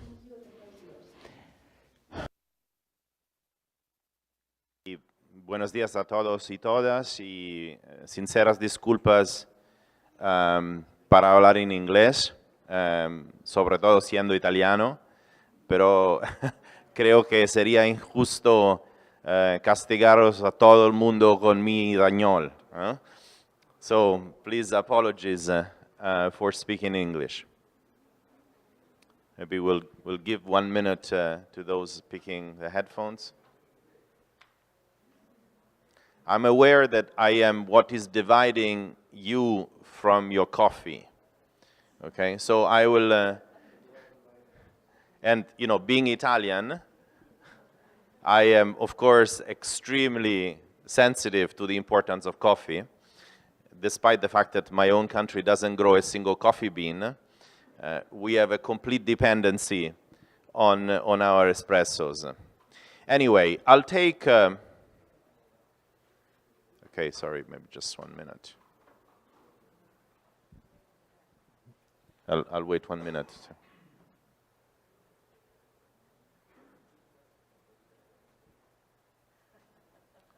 No. Obbedisco. Okay, so let me start. I'll take a bird eye view, okay? So I will not get into any specifics. But I'd like to make 2 commentaries, maybe on what we have heard so far, and then 1 proposition along the lines that Patricia has mentioned. The 2 commentaries are the following. The first one is that as economic justice movements, I have the feeling sometimes that we have lost attention on the importance of real economy transformation. In many ways, we ourselves have become the victims of financialization. You know, we discussed all the time about the reform of the international financial architecture, and we discussed at length how to reform tax, debt, and other regimes, as if we would do this, we will fix the real economy challenge. And my hypothesis is this is not the case.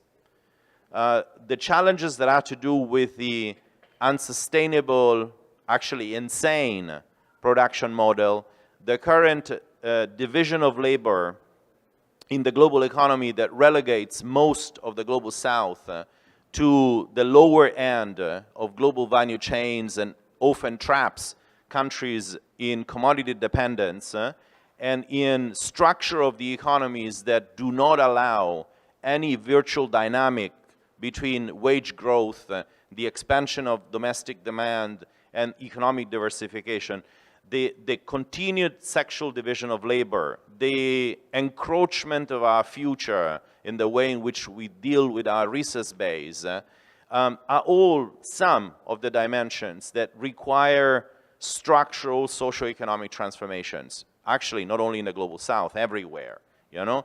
But sometimes in our excessive focus on international financial architecture, we forget and we lose track on the fact that the systemic determinants, for instance, of our debt crisis are in the structure of our economy.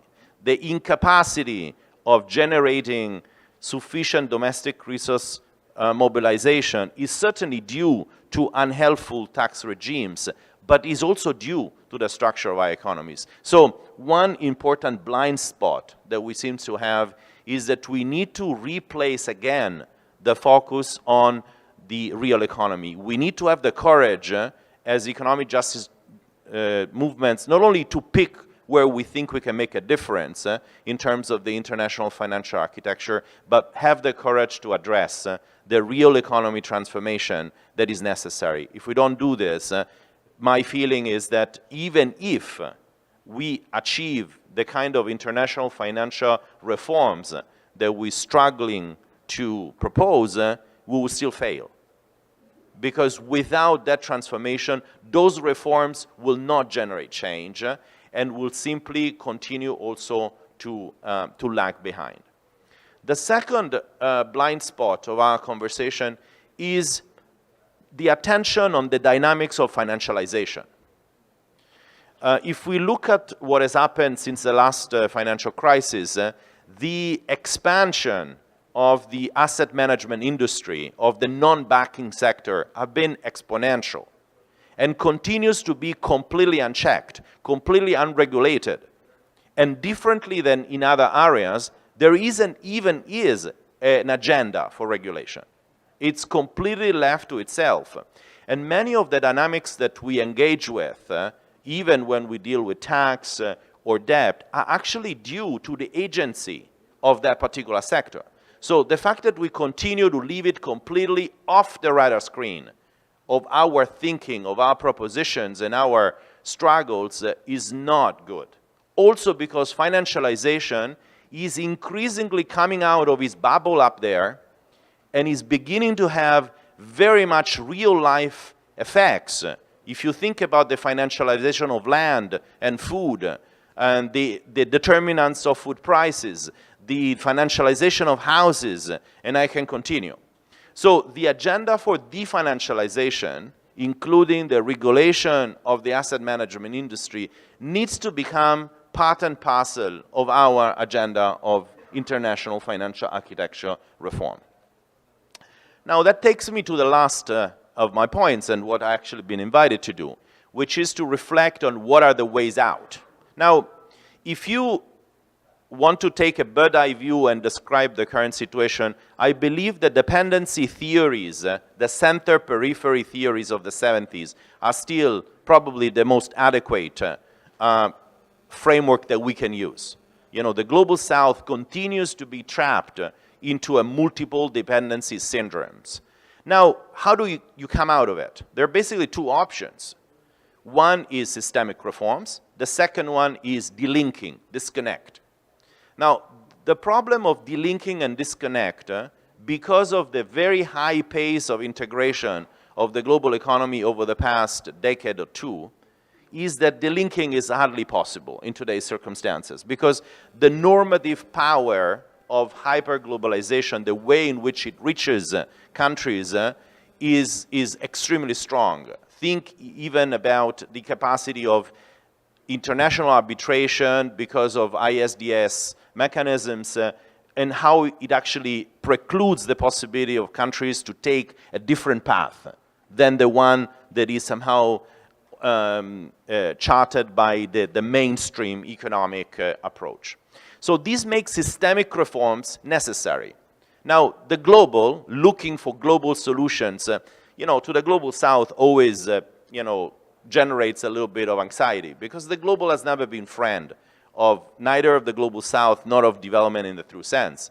It is dominated by political economies, and whatever comes out of global decision-making will always tend to be skewed in favor of the powerful. We know that. But my hypothesis today, we stand no chance than fight that battle.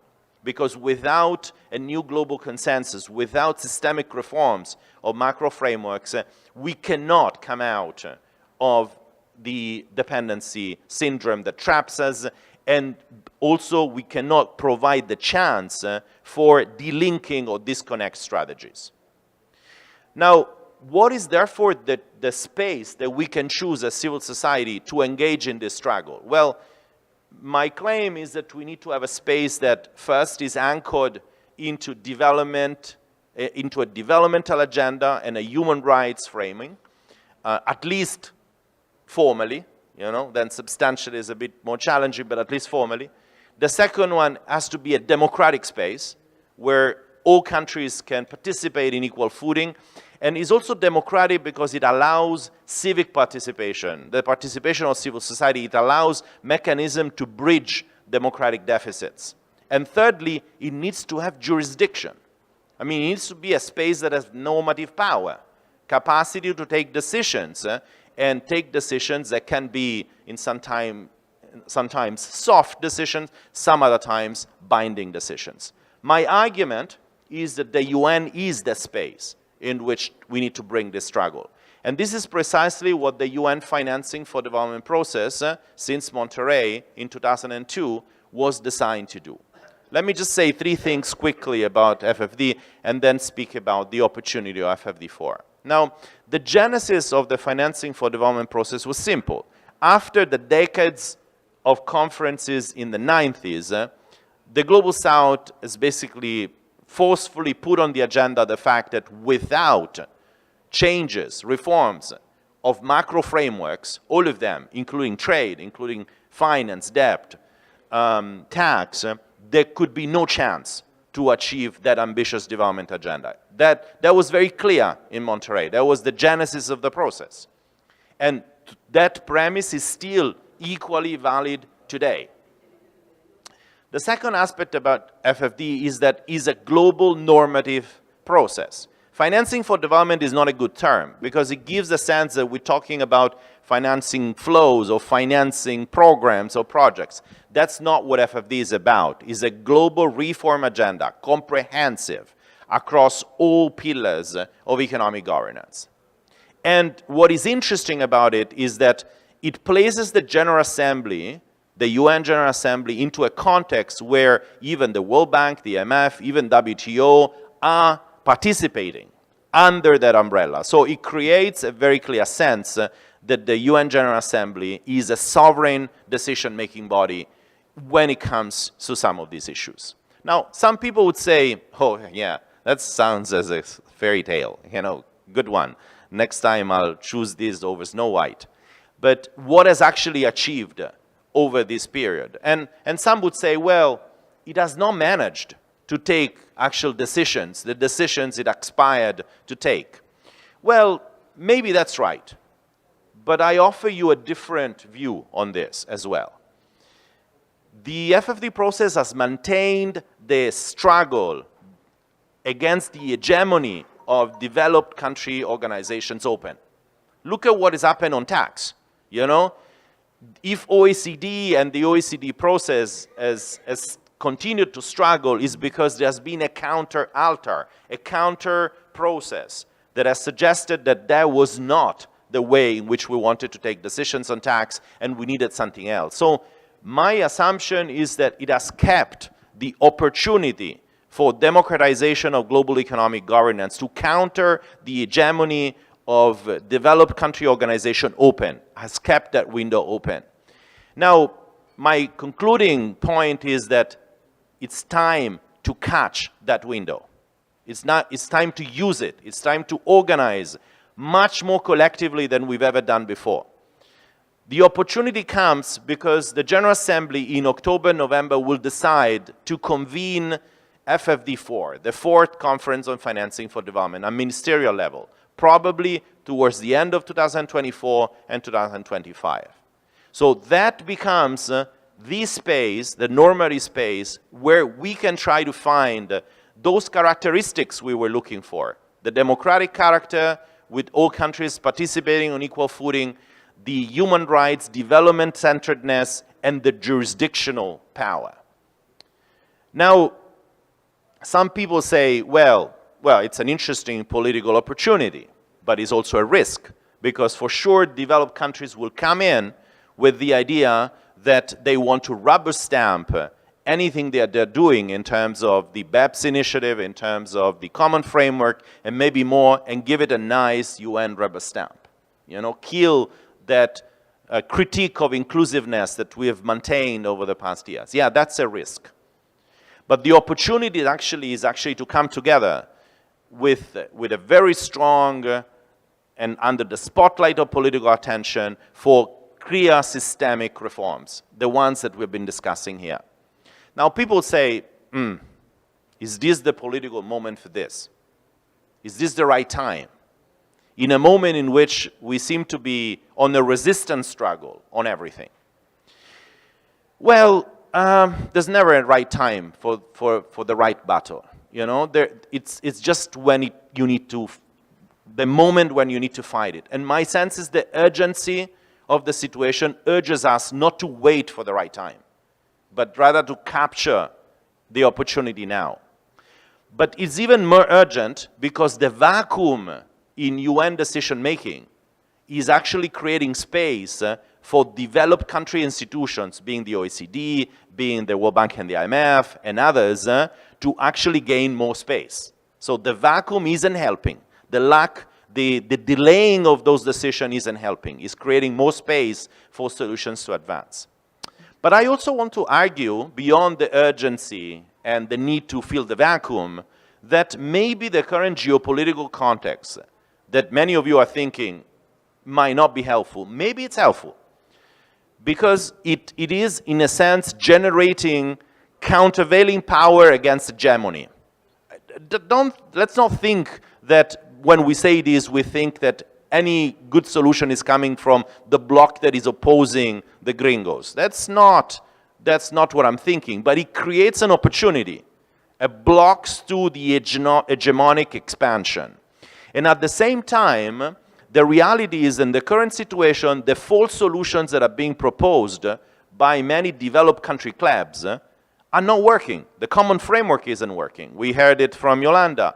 The BEPS option, you know, much celebrated, is going anywhere, nowhere.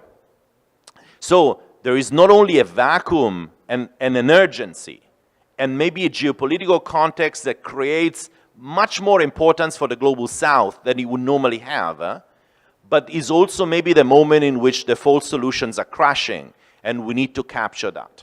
So my concluding remark, and sorry for being longer than maybe I should have been, is that this is the moment to really engage together. The way in which civil society needs to engage in this process is not without individualism. It's by building a truly collective platform and process where we can speak forcefully on one voice, not only in New York or wherever the conference is going to take place, but at every level. And this requires an effort of engagement and coordination that probably as economic justice movements we have never had before. This is our challenge, and I hope we all stand ready for that. Thank you.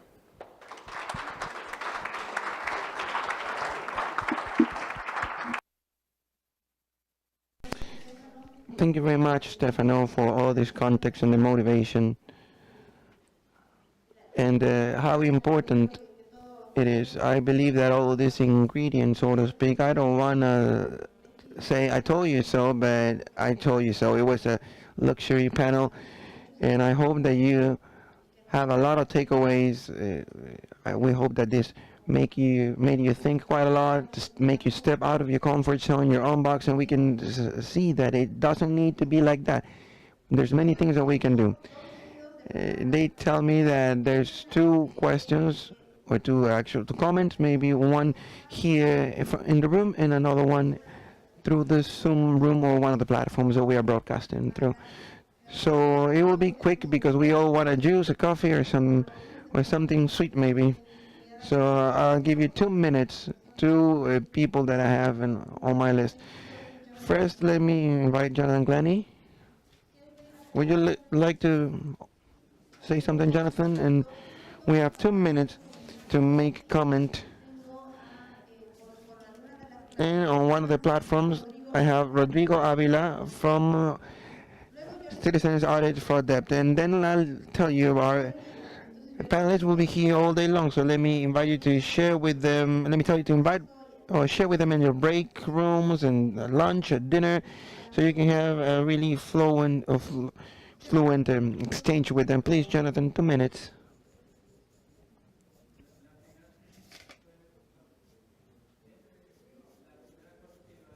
No, I'm sorry, we can't hear him.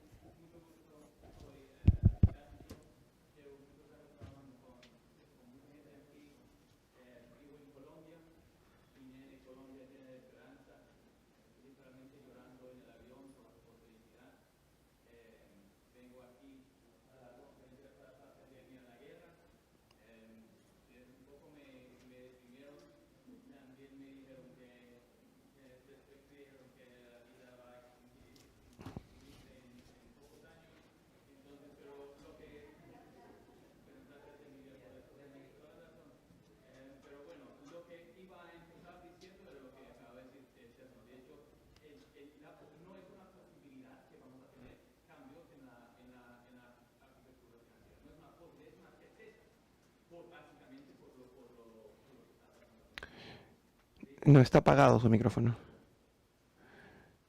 Really sorry, his mic is off.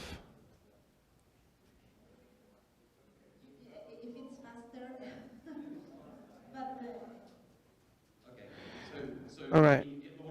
Lo que quería decir es que no es una posibilidad. Absolute certainty. That's what happens when great powers start to challenge each other. So we don't know how it's going to turn out, as Stefano said, but we have to try to engage to make it as best possible. And there are certainly opportunities and possibilities in this moment. And so I guess on top of, we've talked a lot about debt, we talked about SDRs, we've talked about taxes.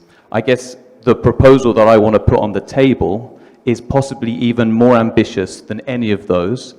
Ultimately, when we talk about debt, we're talking about lending. Yeah, we're saying how are we going to respond to the problems in the global south? There's going to be préstamos, lending, yeah, which you're going to have to pay back. We haven't put on the table seriously the idea of massive redistribution. Yeah, response to in terms of reparation. In the world of climate, of course, they're talking more about loss and damage, which is effectively reparation. But it seems to me that especially in this region of Latin America, there is no serious discussion about large-scale redistribution, transfers, not lending, transfers of wealth from wealthier parts of the world to poorer parts of the world. Is that simply impossible? Is it just too ambitious? Or as we build a new architecture for the 21st century, is it something that we should take seriously? And I'm not talking about aid, because aid is fundamentally a donor-recipient relationship. I'm talking about a new system whereby all countries contribute, all countries receive, and most crucially, all countries are involved in the decision-making process, in how the money that is redistributed and also to pay for global public goods should be spent. And I think, and this is why I feel kind of, I feel we should be hopeful in this region. I feel that this region is the one that is most likely to lead that kind of change when you look at all the various other political leaderships around the world. And I know that kind of there's a lot of problems in this region as well, but I feel like it's time, and people have emphasized this on the panel and other panels, I think it's time for the Latin America region to really take leadership, not just thinking about how it's going to finance its own problems, yeah, which is something that is important, but actually how it's going to lead the world in changing the financial architecture, which it hasn't done successfully in the past, and I think it's time to do that. Funny. And well, let me know if we have Rodrigo Avila here. Rodrigo, please go ahead with your comment. I ask you, please make it a 2-minute comment. Thank you very much, Patricia. Omar and the organization and the speakers. It's really good to be here with you. And I would like to say something about the Brazilian funds. We have 50% of the federal budget for the payment of public debt, and it doesn't serve for our common goal. So for investment or social expenses. Why? Because it serves to pay for interest and payouts of the debt. For social expenses, but different sources that are way bigger than the budget itself are related to this. So there's not a lack of resources, but actually they withdraw the resources and they concentrate in richness. And even in pandemic, the greatest amount of the debt in Brazil is basically internal in between quarters, because without financial global architecture,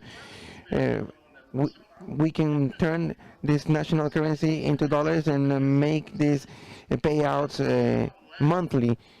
So it's a new way for the external debt that ended up by just to concentrate richness.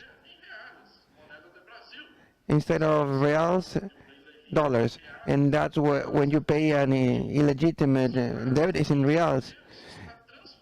And when we talk about paying our big players, we transfer the business for different sectors. That debt in Brazil came up from the legitimate mechanisms like the high interest rates established supposedly to fight inflation. And these do not fall under the route of our interest. So these interest rates were illegitimate. We have many other illegitimacies that we can find, like the operations in the open market, the input of foreign banks. And before to finalize, I would like to say that to make financing feasible for development, I believe that it's necessary to have an audit of this debt to show clearly the illegitimacies that are going on in Brazil and in other countries to cancel this debt and basically change our financial policy and our financial architecture. Without repercussions to our capital fund, we would need to control the flow of capital. And this architecture is excluding a concentrator and doesn't provide resources in development, but rather withdraws and takes the resources away from Brazil and other countries. So it would be good to have this auditing proposal of debt control on capital flow in our important discussion. Thank you very much, Patricia, and everyone present. Thank you. Thank you very much, Rodrigo. So I believe this is really encouraging because the participation tells us about more proposals, auditing of debt, etc. So these are not questions, just comments. I'm not going to go ahead after another round, but I'll release all of our panelists and all of you, and I'll take away the message of, there are resources, we have available resources, and we are in a warfare with financial architecture. And across everything that we had in the panel, there's proposals, there's data, there's info, so let's get involved. To everyone involved already, well, let's keep on working and let's start building joint actions. We invite you all because since it affects us all, we can take any of these subjects and linking it to our work, and I believe that that's also a challenge per se. So thank you very much again. Thank you to our panel, to our guests, to all of the audience that we have in our platforms also. Thank you very much, and a big round of applause for you.